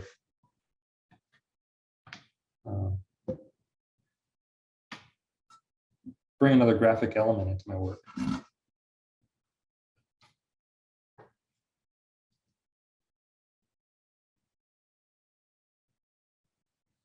I don't know if y'all can hear it, but there's some like intense screaming going on in the background at school here. Oh, but I'm housed in the theater department, so they might be performing or practicing. It's not uncommon. Well, I'm well used to those sorts of sounds with two kids, as I'm sure you are. Yes. I thought earlier I heard some screaming, and I'm like, oh, he must be working at home. No, I'm actually at school. Yeah. So, yeah. Oh yeah, I said that. Sometimes I forget what I say, Tom. Yeah, I'm well versed in that one. Good, that's reassuring. I'm not going completely bonkers. Hey, I've got another question. Do you have any? This is sort of putting you on the spot, but do you have any upcoming shows or anything like that, or like whether it's short or long term, like anything like that you're kind of working towards that you could let people know about? Yeah, there's this show that's going to be at the Canton Art Museum in Ohio. It's called Thinking with Animals. There's going to be quite a few artists that'll be there. It'll be myself, Travis Winters, Hannah Cameron, Linda Cordell,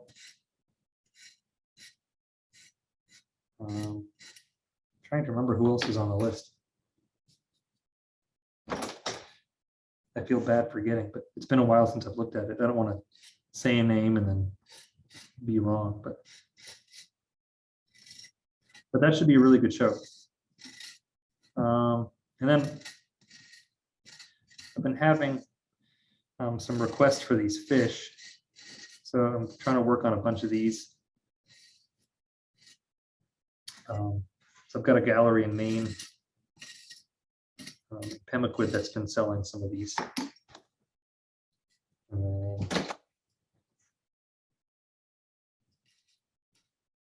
And a river gallery up in Rocky River, Ohio wants some of these too.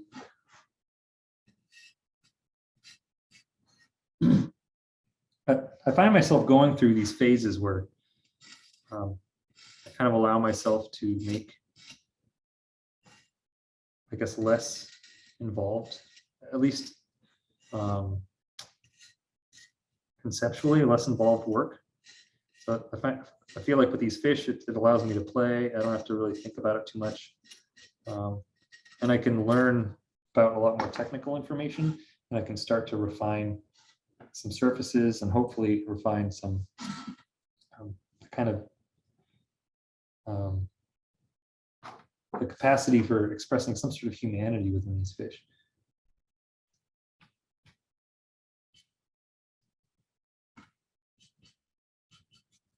I don't know if I like this green here, but it's just a first layer. What's great about underglaze is that you can always scrub it back off or cover it up. So one thing I haven't really talked about is maybe my understanding of how layering of underglazes work. So I talked that I start with a light base because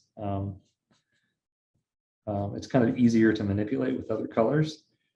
So a lighter color influences the layers on top of it a little bit less. Or I find that black will come through just about any amount of layers of underglaze you put on top of it. Same with dark blues. So some colors are really strong and they always kind of hold true, even after you try and cover them up, while other colors are really kind of easily overpowered. So I've started to develop a little bit of a kind of intuitive vocabulary of which colors are more powerful and which ones maybe need more encouragement.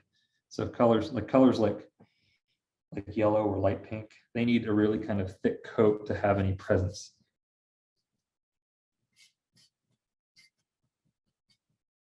Even if it looks like it's like it's a good coat on top, if you have to consider what's underneath, say light pink, and if there's a black underneath the light pink or a blue, it's really going to affect how that light pink looks.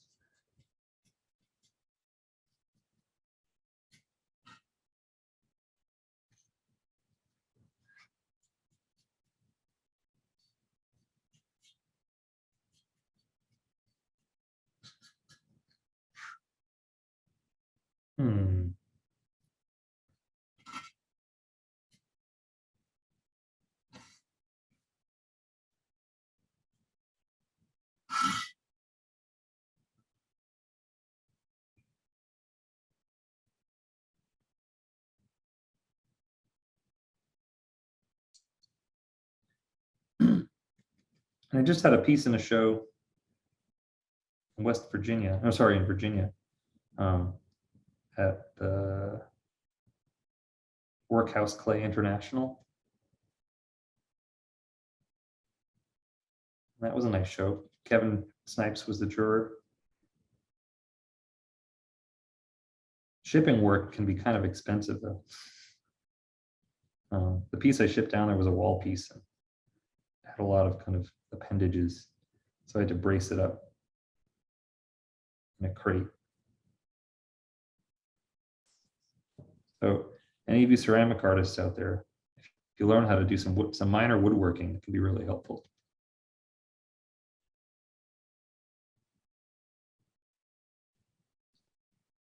And I'll mention to everybody that in addition to the sculptures you have in the Contemporary Ceramics exhibition, you sent us some of the fish sculptures that are in our gallery shop. Yeah. So those are available, like you folks can see those in person at the Dairy Barn right now too.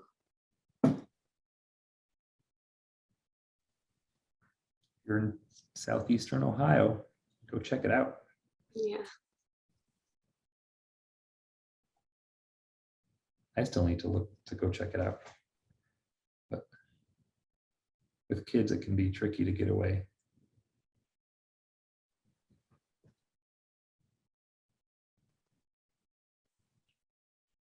How has the reception been? Have there been quite a few people coming in to check out the show? Yeah. Yeah, I think we've seen some good attendance. Good.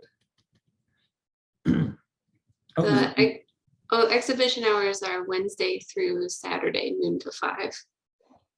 Oh, perfect. I almost forgot. I'm also in another show at the Artist Archives of the Western Reserve. It's a glass and ceramic juried show. It's called Kindred Objects.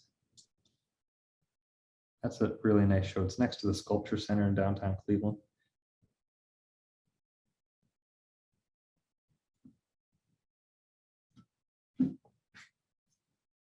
I'm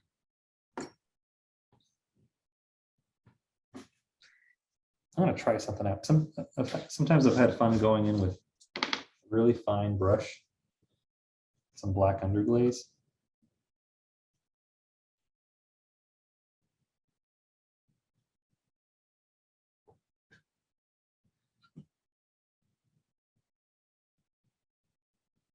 Just making some little marks. Just has an added texture. And this is pretty diluted. So I'm watering down this black underglaze. I'm really just kind of obsessed with layers. Like, oh, I could do that. I could do that. I'm an addict, a maximalist. I don't know. I need to give myself more boundaries.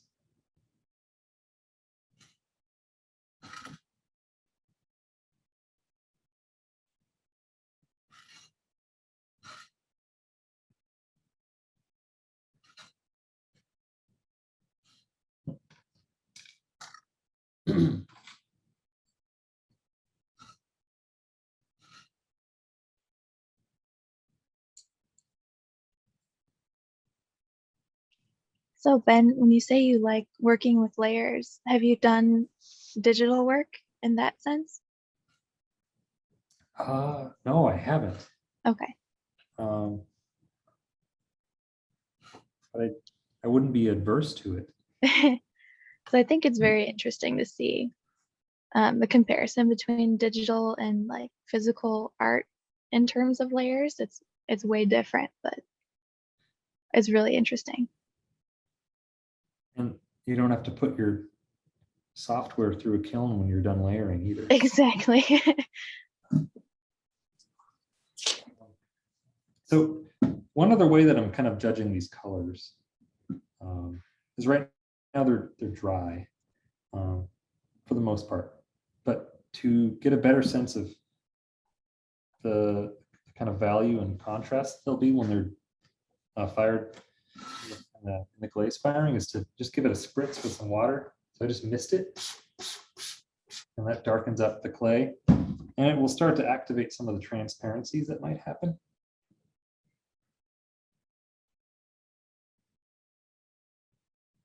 So this is uber colorful right now. I'm not quite sure how to feel about that. So one thing I might do is just kind of go in with a black wash in some areas just to kind of quiet down some of the saturation. I guess I was kind of thinking about doing that with that patterning. Let's see. I'll start on the fins. So on certain species of salmon, they'll have really dark fins.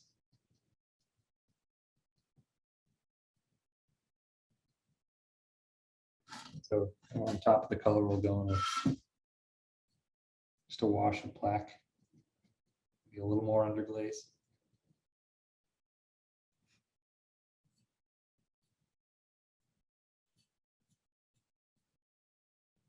That will still let some of the color come through. It'll dirty it up and make it darker.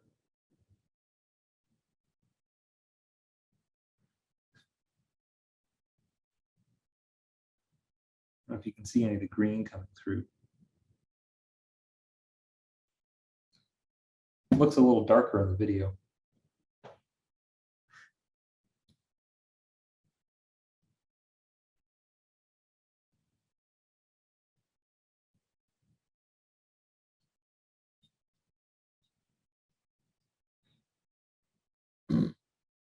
But another thing that I'm trying to play around with is just developing or building up surfaces on top of the underglaze.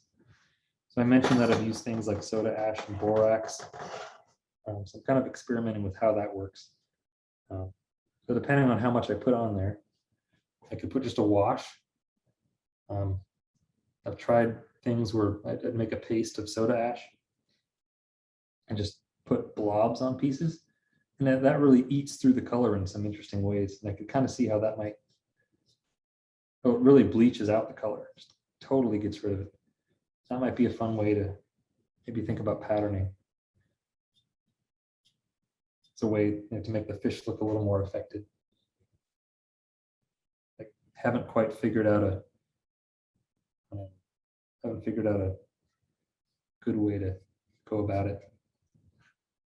I've just got to do it.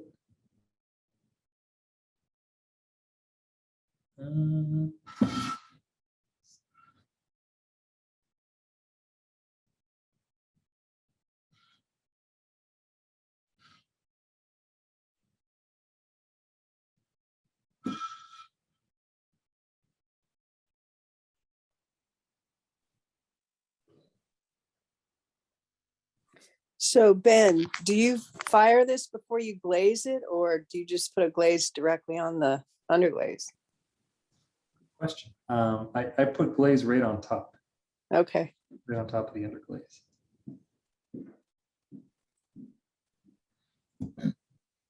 And I've gone back and forth with how much underglaze I put on before it's bisque fired. Like those fish that were kind of on these columns of water. There was one that was in like a bunch of ears of corn in it, and another one that was kind of on this big splash of water. With those, I really kind of labored with putting layers on even before the first firing. Then I felt like that allowed me to do a little bit less work in coloring after it came out of the bisque. And but that doesn't necessarily mean I'll do less layering. But sometimes if I really kind of push my sense of color before it goes in the first firing, I end up with a much richer surface and a better understanding of the surface after the second firing. But I'm just trying different methods. I think with these fish, I'm really kind of giving myself the freedom of experimenting.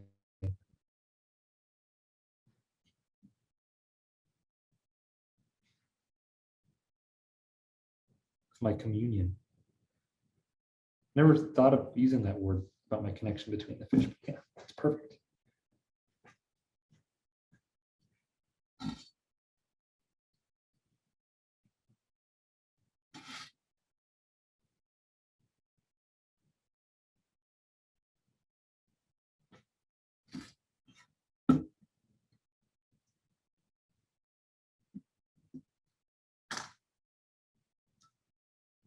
Another thing that I was doing earlier, but I didn't necessarily talk about, was that you can scratch through these layers of underglaze. So you can kind of do a bisqueware sgraffito. So you can think about layering up, or just putting you can put a wash of black down and scratch through it in the bisqueware state. Or traditionally, we're kind of introduced to sgraffito through leather hard clay.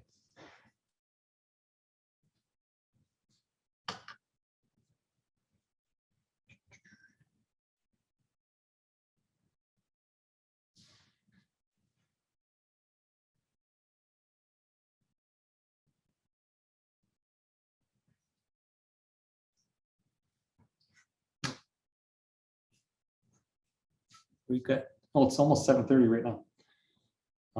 Does anyone have any other questions? Does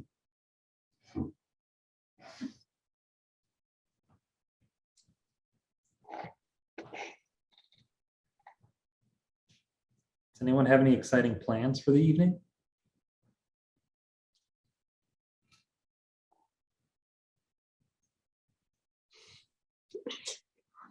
Go start a fire in the wood stove or something like that? Sounds exciting. I have a little bit more to get ready for a experimental pit fire at the dairy barn tomorrow. Oh, cool. Yeah. should be What's fun. involved with the experimental pit fire? Lots of experimenting.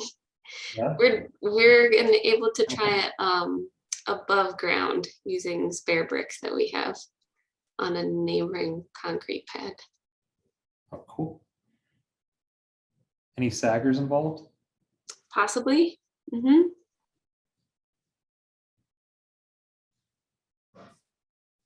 Very cool. What time is the pit firing? It'll be a little bit throughout the day. But it is very experimental just in seeing how we can offer some of that kind of content maybe to future Dairy Barn participants. I guess, Ben, you're most commonly, I feel like just from the slides you shared, you had different kind of oxidation reduction. Do you feel like you're still varying the ways that you fire your work? Yes and no. I mean, I've put my fish through raku firings and wood firings, soda firings.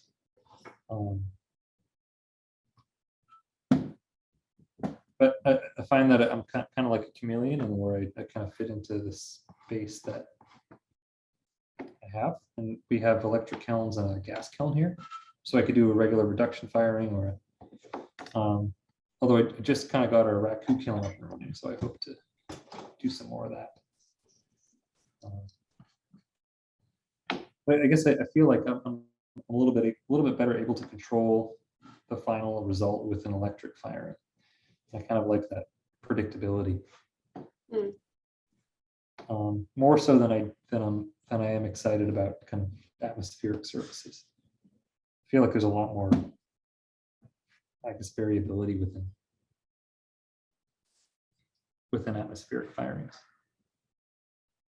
for my own tastes, of my own work. I love other atmospheric work. Can't control it.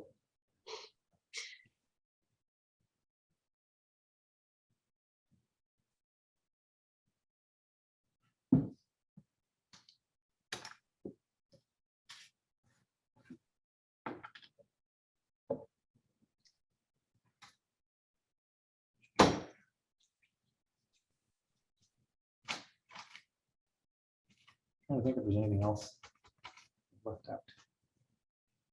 I have, so one thing I've been experimenting with lately is foaming glazes. So there's this little gun within, and there's some little fish in here, and it's like some little coils that I rolled out, but it's supposed to be, I guess, the Lake Erie shoreline. And there's some wood and pieces of plastic, but I've been playing around with foaming glaze in combination with underglazes and some other clear glaze. I think the possibilities of what foaming glaze can do have really kind of excited my imagination. I think it works really well. It's kind of a dry finish, like the underglaze. There's another old tangled Lake Erie shore mess.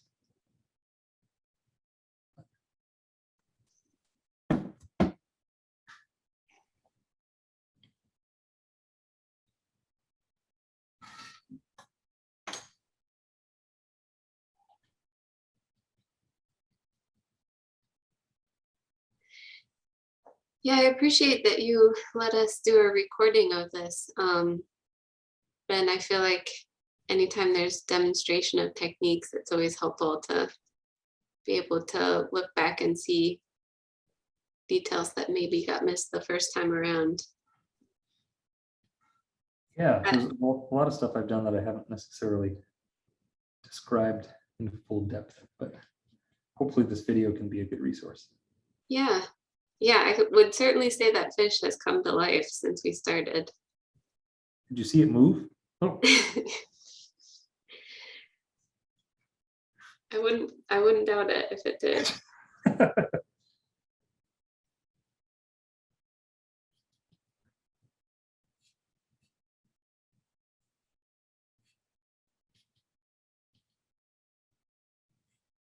So will this be a video where if anyone has the link, they'll be able to view it? Yeah, I will essentially post the link to our Dairy Barn YouTube, and that can be posted for as long as you'd like it to, and I can send that direct link to everyone that I have emails from registration for, so it should be pretty easy to access. Okay. Cool. I can use that for my promotional materials too. Yeah, that too. I'll be applying for promotions at some point.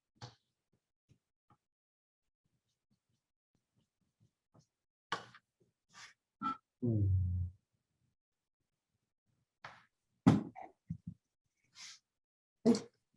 White.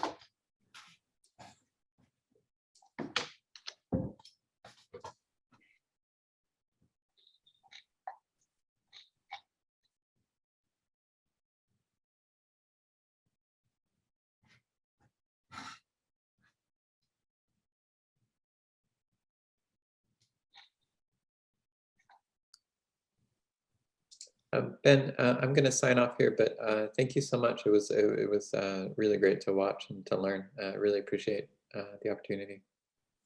Oh, thank you, Christopher. I appreciate your questions. Thank you. Have a good evening. Thanks, you too.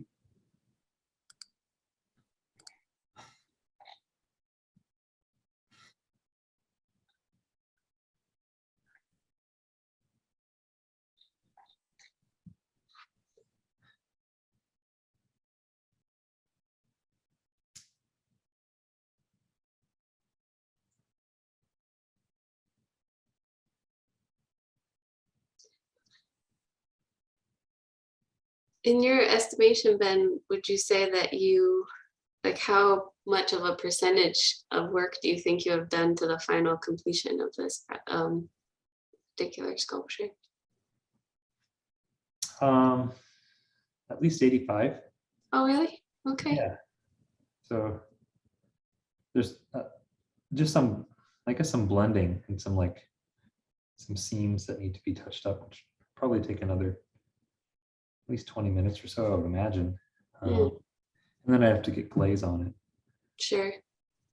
So I'm still kind of playing around with Dutch sprinkle and hyacinth and stuff. I've had some interesting results with wood ash. I need to be a little bit more measured about it. I need to write more specific notes down, because I've tried to repeat it in ways that I was pretty sure I did in the past, but there was some variable that was off, or I didn't quite get the same results. Maybe it's just the ash.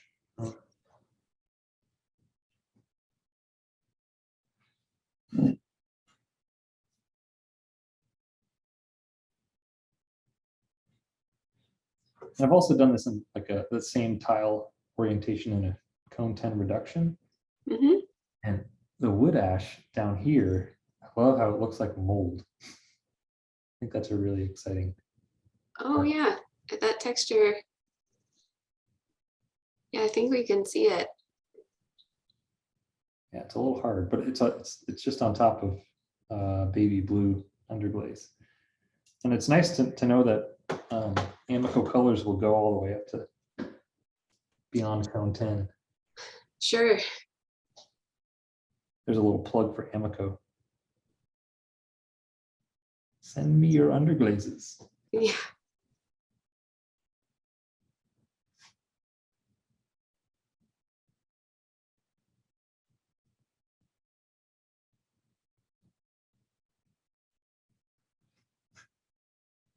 I had some pretty good success with underglaze underneath white crackle raku glazes too. I tried it out this summer. Oh, like in did you put them in a raku type firing or just? Yeah, it was a 100% raku firing. Nice. And it was a relatively thin coat of white crackle on top of underglaze. I got some nice crazing on top of a colored background. So an additional layer. Yeah.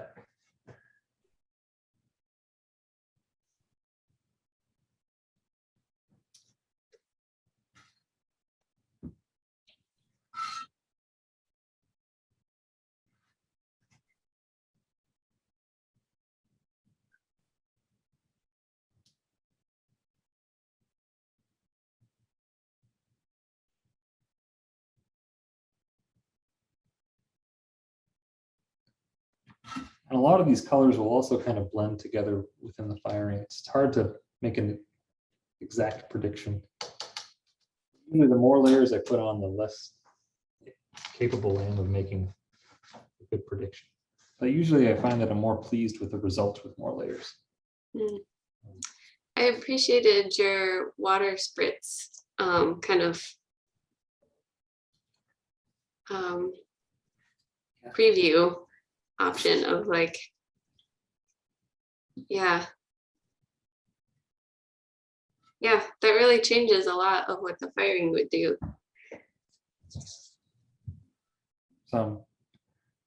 I've seen some ceramic artists on Instagram kind of make fun of that process. Like, if you get it wet, it looks so much better. But it's true, it does. I mean, it gives you a nice kind of indication of what it might look like.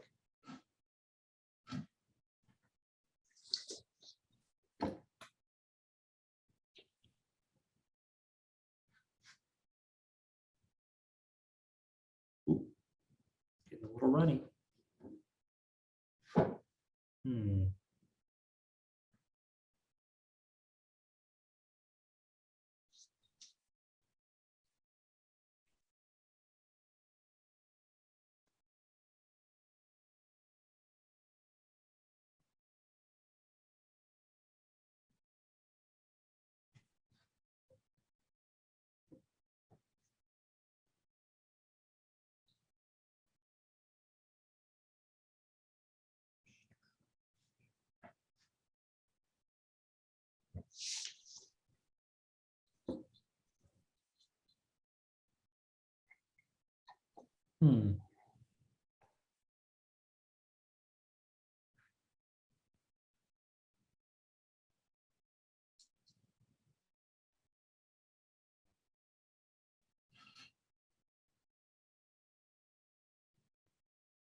It's not uncommon for me to be working on a couple of these at one time.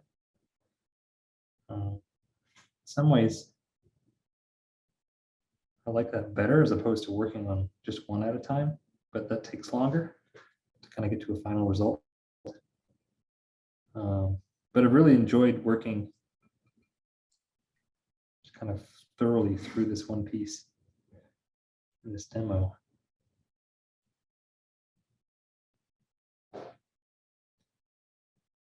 What's nice about working on multiple pieces at a time is that they kind of inform my next steps.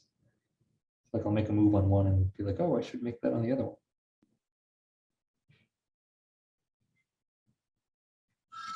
Or it'll make me realize that I need to adjust something on the other one.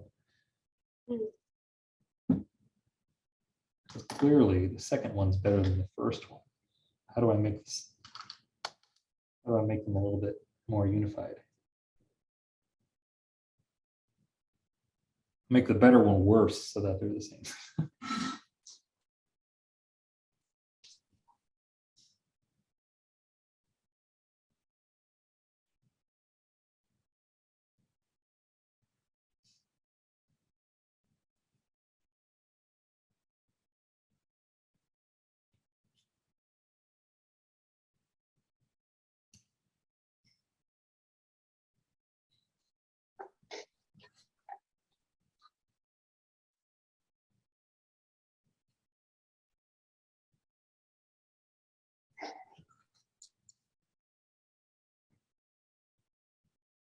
I wonder how I'll feel about these in like a year.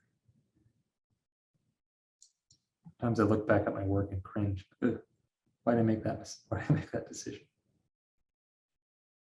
How long have you been making these fish forms? Well, with this process, under a year. Oh, really? But I've been making fish for, forever. But with this template, I've been Mm-hmm. really just working a year. I hope to be making some different fish varieties. So I've started making some other templates for striped bass, for catfish. I feel like catfish might be an interesting one to think about in terms of content. For bottom feeders, there's also the modern term of catfishing someone. Oh, certainly. So I don't know. Maybe changing the form of the fish or the species would influence some of my decisions in a different way.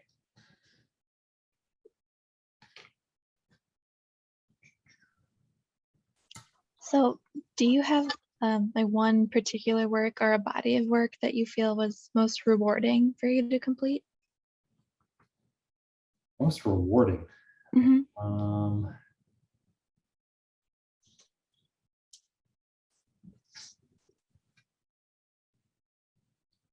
My MFA thesis is pretty memorable for me. All those wrecking ball forms. I felt like in terms of having like kind of a cohesive message, felt like it worked really well together. Having all these different subjects kind of working off each other.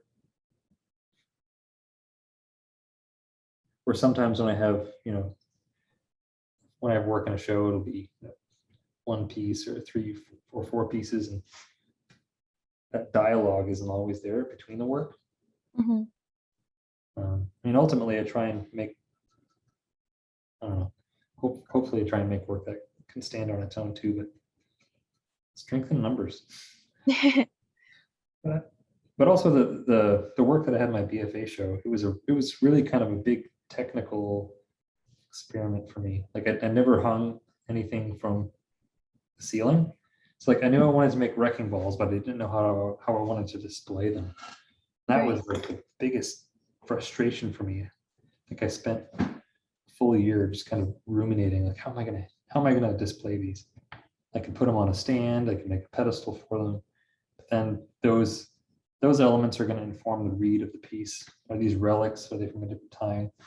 But in hanging them, I liked that they became active, or at least the implication became active. Mhm. But the first time I hung one up, I was so scared that it would break, that it would just fall to the ground. So I remember hanging it up and hanging onto the piece while it was hanging from the ceiling, just like standing there below the piece. Like it felt like forever, but it was probably maybe 5 minutes or something, which is a long time to kind of stand under a piece. And then I like sat down and stared at it for a while.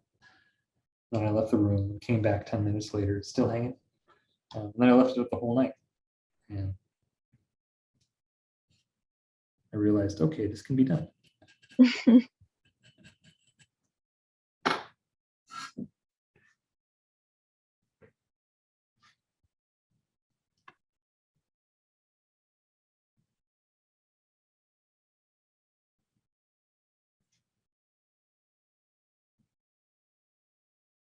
No, I don't want that.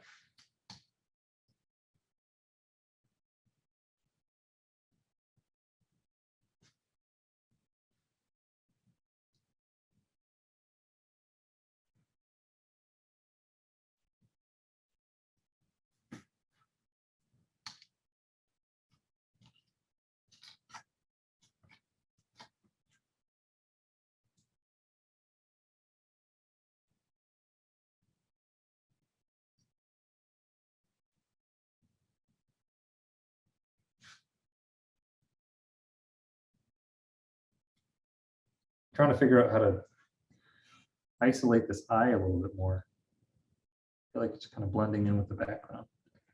So I'm painting the perimeter of the eye, the kind of inner edge of where the lid might be, if you were to imagine a lid on the eye of a fish. Just painting it red. Maybe imply some sort of fleshiness.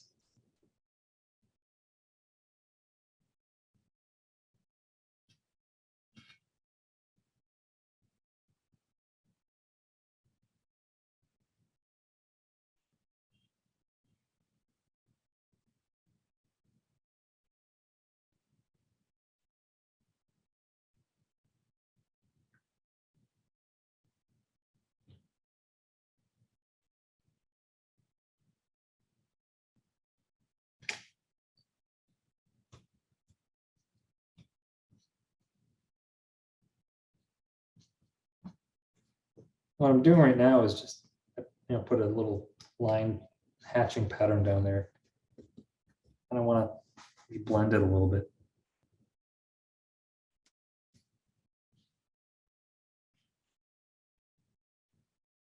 I feel like a regular pattern like that wouldn't necessarily be seen on a fish, but maybe if I distress it a little bit, it'll seem more natural.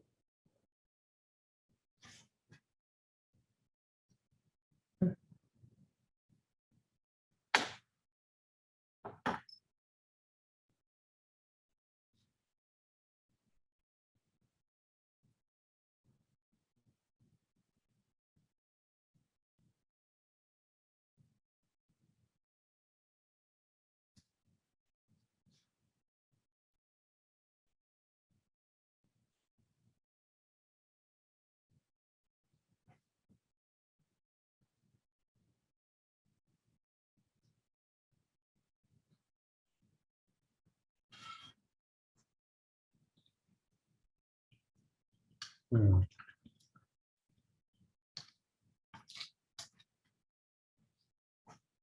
So are we waiting until I finish the fish? Well, yeah, you've gone above and beyond. So yes, I've kind of let you direct the completion of your demonstration. Well, it's basically there. I'm not quite ready to commit and put glaze on it yet.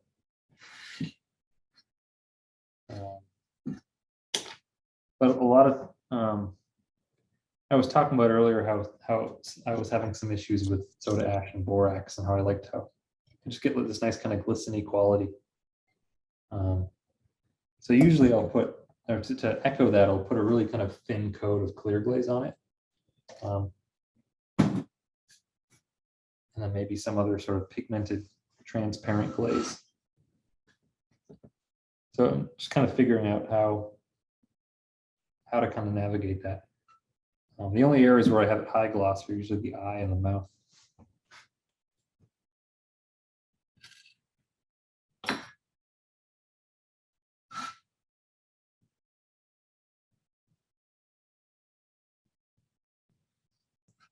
So these white edges of the fins, I'm thinking of brook trout.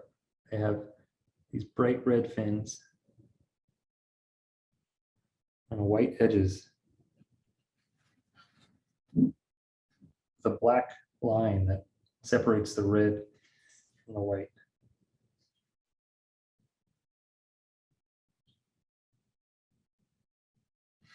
I guess a lot of char species have that.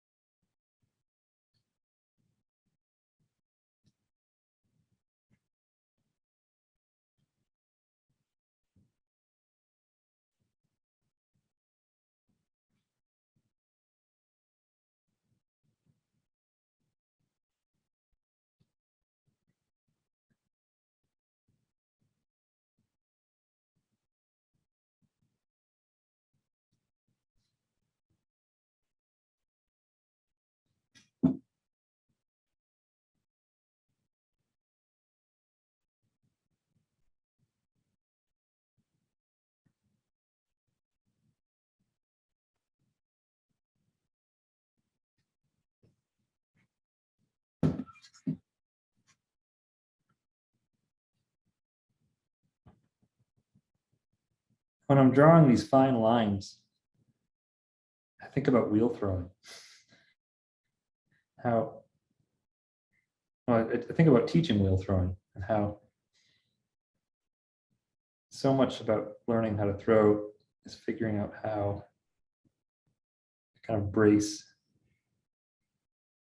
your efforts as much as possible. So there's the triangle of power where your elbows are braced on the splash pan, or not splash pan, but on your legs, or maybe your wrists are braced on the splash pan.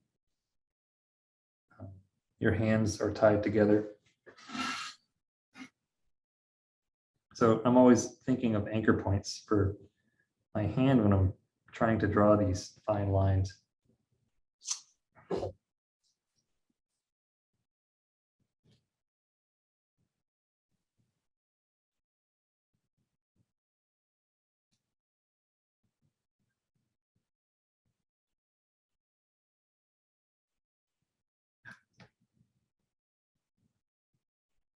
Although they could be finer. Who's measuring?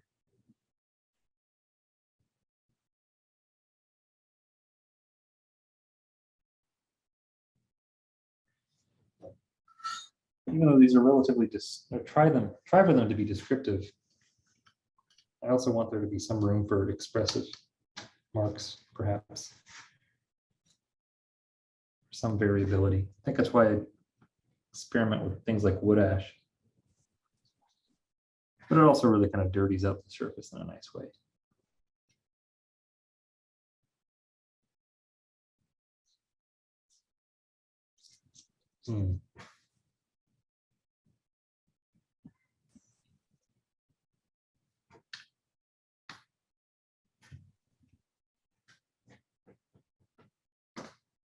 I don't know what else it needs. Let's spray it.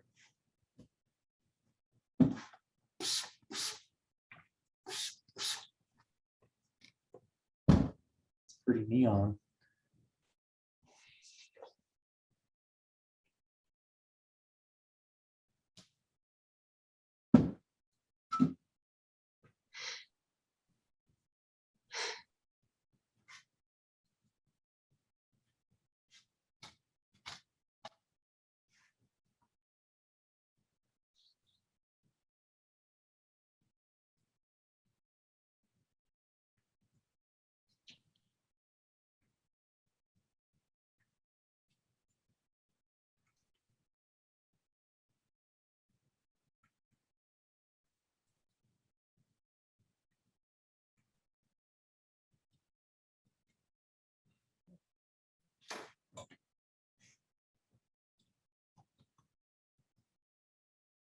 I tried running some green in here.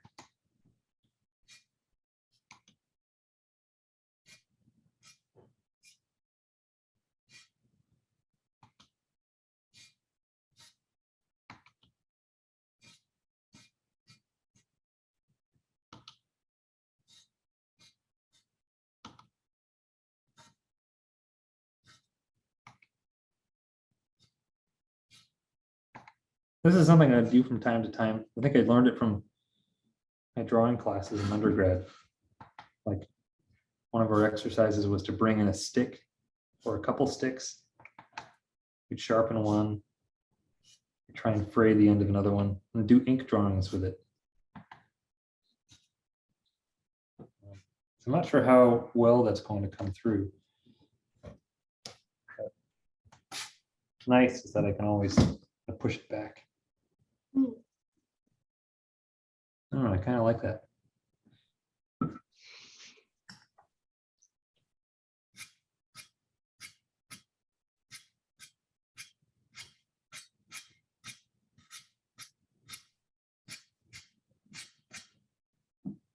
And I've been really kind of trying to figure out how to kind of make these sculptures somewhat Gonzo-esque, like a Ralph Steadman style of illustrating Hunter S. Thompson's Gonzo journalism. You all familiar with Ralph Steadman, the print maker and illustrator. Maybe you've read or seen images from Fear and Loathing in Las Vegas.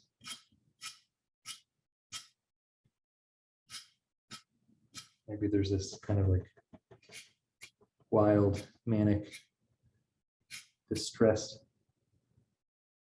energy that I can also somehow create, that I'm kind of imposing on the fish, but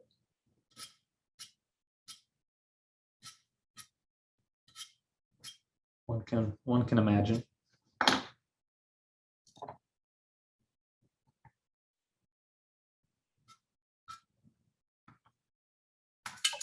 Oops.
That might have been too much.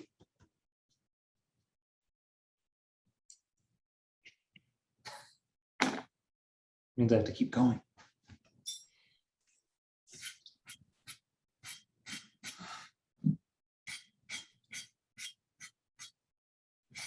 Actually, that's kind of cool.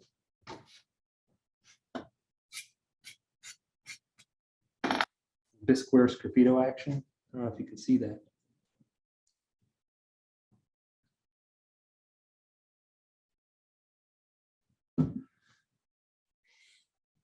Yeah, I think there's some ways to see those textures. And it does seem like we've definitely seen like that broad expanse of how you're really using the textures that you carved. And really, yeah, it seems like you could probably play with how the colors interact with those for a long time. Yeah, it's really kind of a fun endeavor. And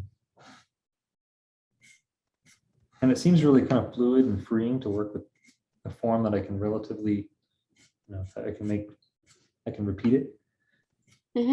Right, and do you feel like because it's on bisque fired ware that you can, I mean, if you need to do some subtractive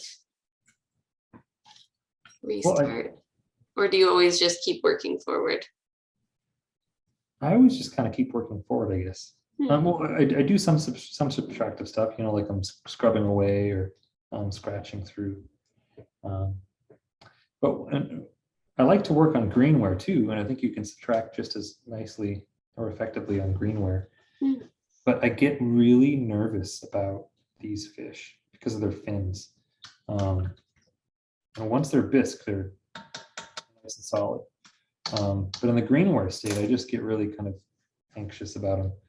That's why I just put one or two colors on them with maybe a little bit of variation, and then get them kiln, so I can have peace of mind.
Another reason I decided to kind of put another layer, if you will, within these red spots was so that they would stand out a little bit more from the fins. See if it comes through thoroughly.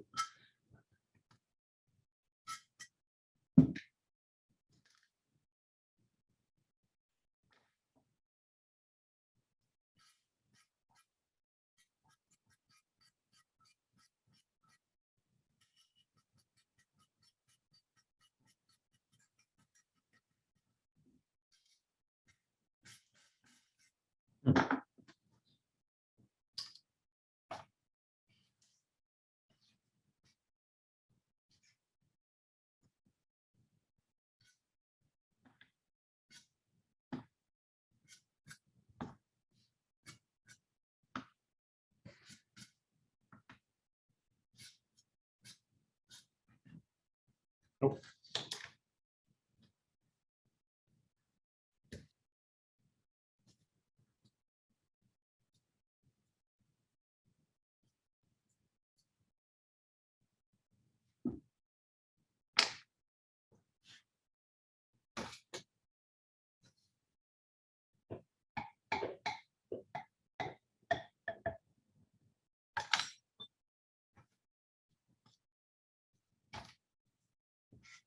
I think one thing I might do to finish this up is to try and soften some of these edges.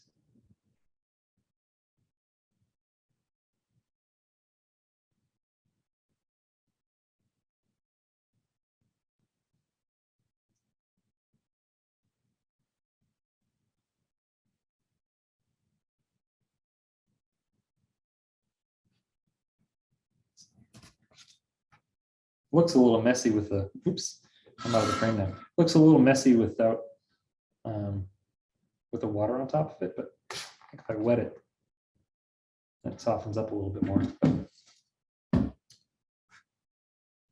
So usually spraying it down could give me a little bit more. Or if I'm ever feeling like, oh, I did something wrong, I'll test it out and spray it down, see if there's a good adjustment I can make.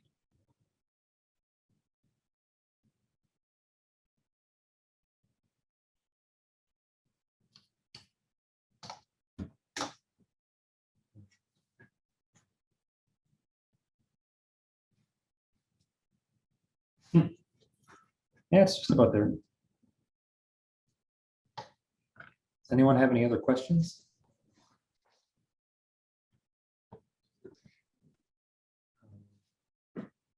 Yeah, I think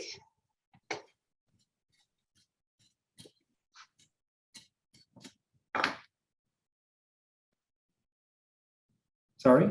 oh, yeah, we have a few people with us still. If anybody has any last questions, it looks like we have seen, yeah, a very fascinating walkthrough of your entire process here. I've left some things out intentionally. Oh yeah, Well, I know, I don't know. It's the one special ingredient that I left out. I don't even know what that is. But I think one thing that I kind of get frustrated about from time to time is that it can be tricky to repeat some of my results. At least exactly. I find that I usually get in the ballpark, but sometimes I'll think, oh yeah, this is going to look like that. And ceramics does a great job at giving you an alternative. Hmm.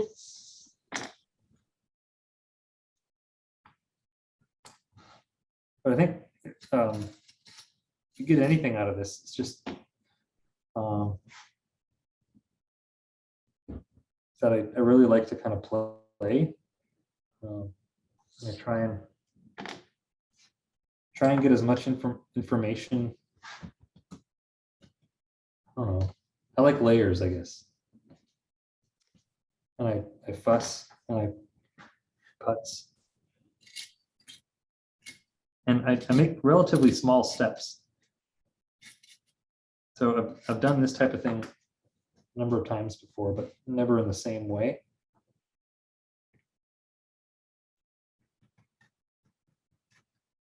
But I started relatively simply, or just use a couple colors. And then now I don't know. I get out of control now.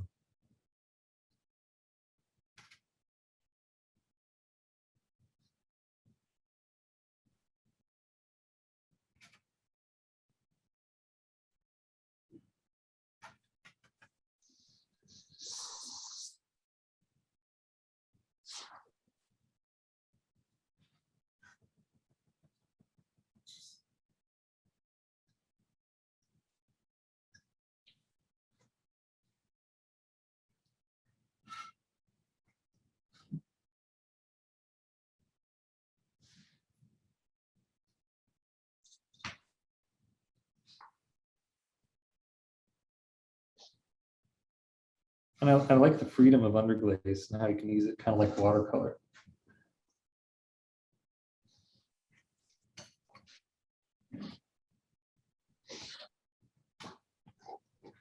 Maybe that's my connection to my grandmother. Yeah.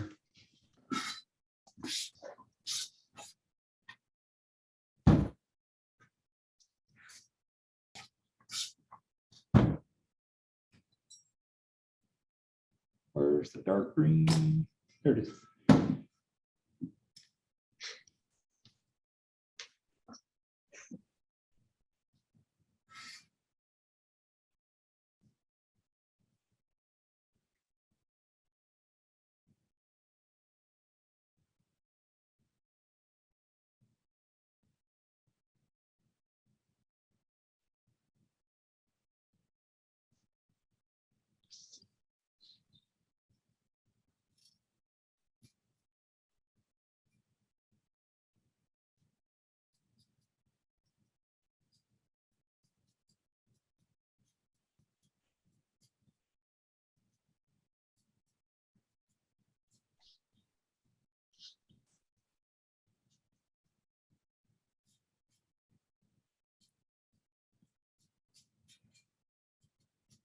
I do a lot of feathering, especially with the first coats.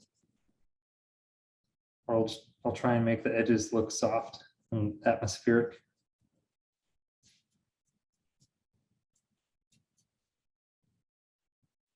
I'll just pull any of the edges of my brush marks out to try and get rid of any sort of indication of brush marks.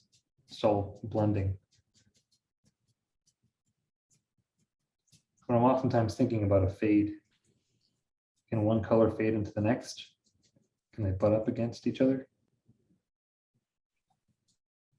One thing I haven't tried, but I know it's a possibility, is I could put maybe a really bright saturated color on the back of this so that when it's up on the wall, the reflected light will cast a colored shadow on these fish. So if I just kept the back super bright blue, might have a nice blue shadow. I don't know if that would be a good compliment or not, but Well, that looks really wonderful. Thank you so much, Ben, for participating in this for sure. And then also like, yeah, going the mile with all those extra steps. It really feels like being right in your studio process. oh, this is basically how I work. It's not too far off. I hope it was clear enough. Oh yeah. Thank you for giving me the opportunity to do this. This was really fun. Well, wonderful. Yeah, I think we just have a couple folks still with us. And if anybody has any last questions, we'll probably wrap up and let you get to your evening. But yeah, this will be great to have the recording. And yeah, if you want to share any photos of this as a finished, as like if you take an image as you get out of the kiln, I would share that with our contact list. That would be probably pretty fascinating for folks. Yeah, I will send images forward as soon as they come out of the kiln. They should be out later this week. Oh, that's a quick turnaround. Yeah.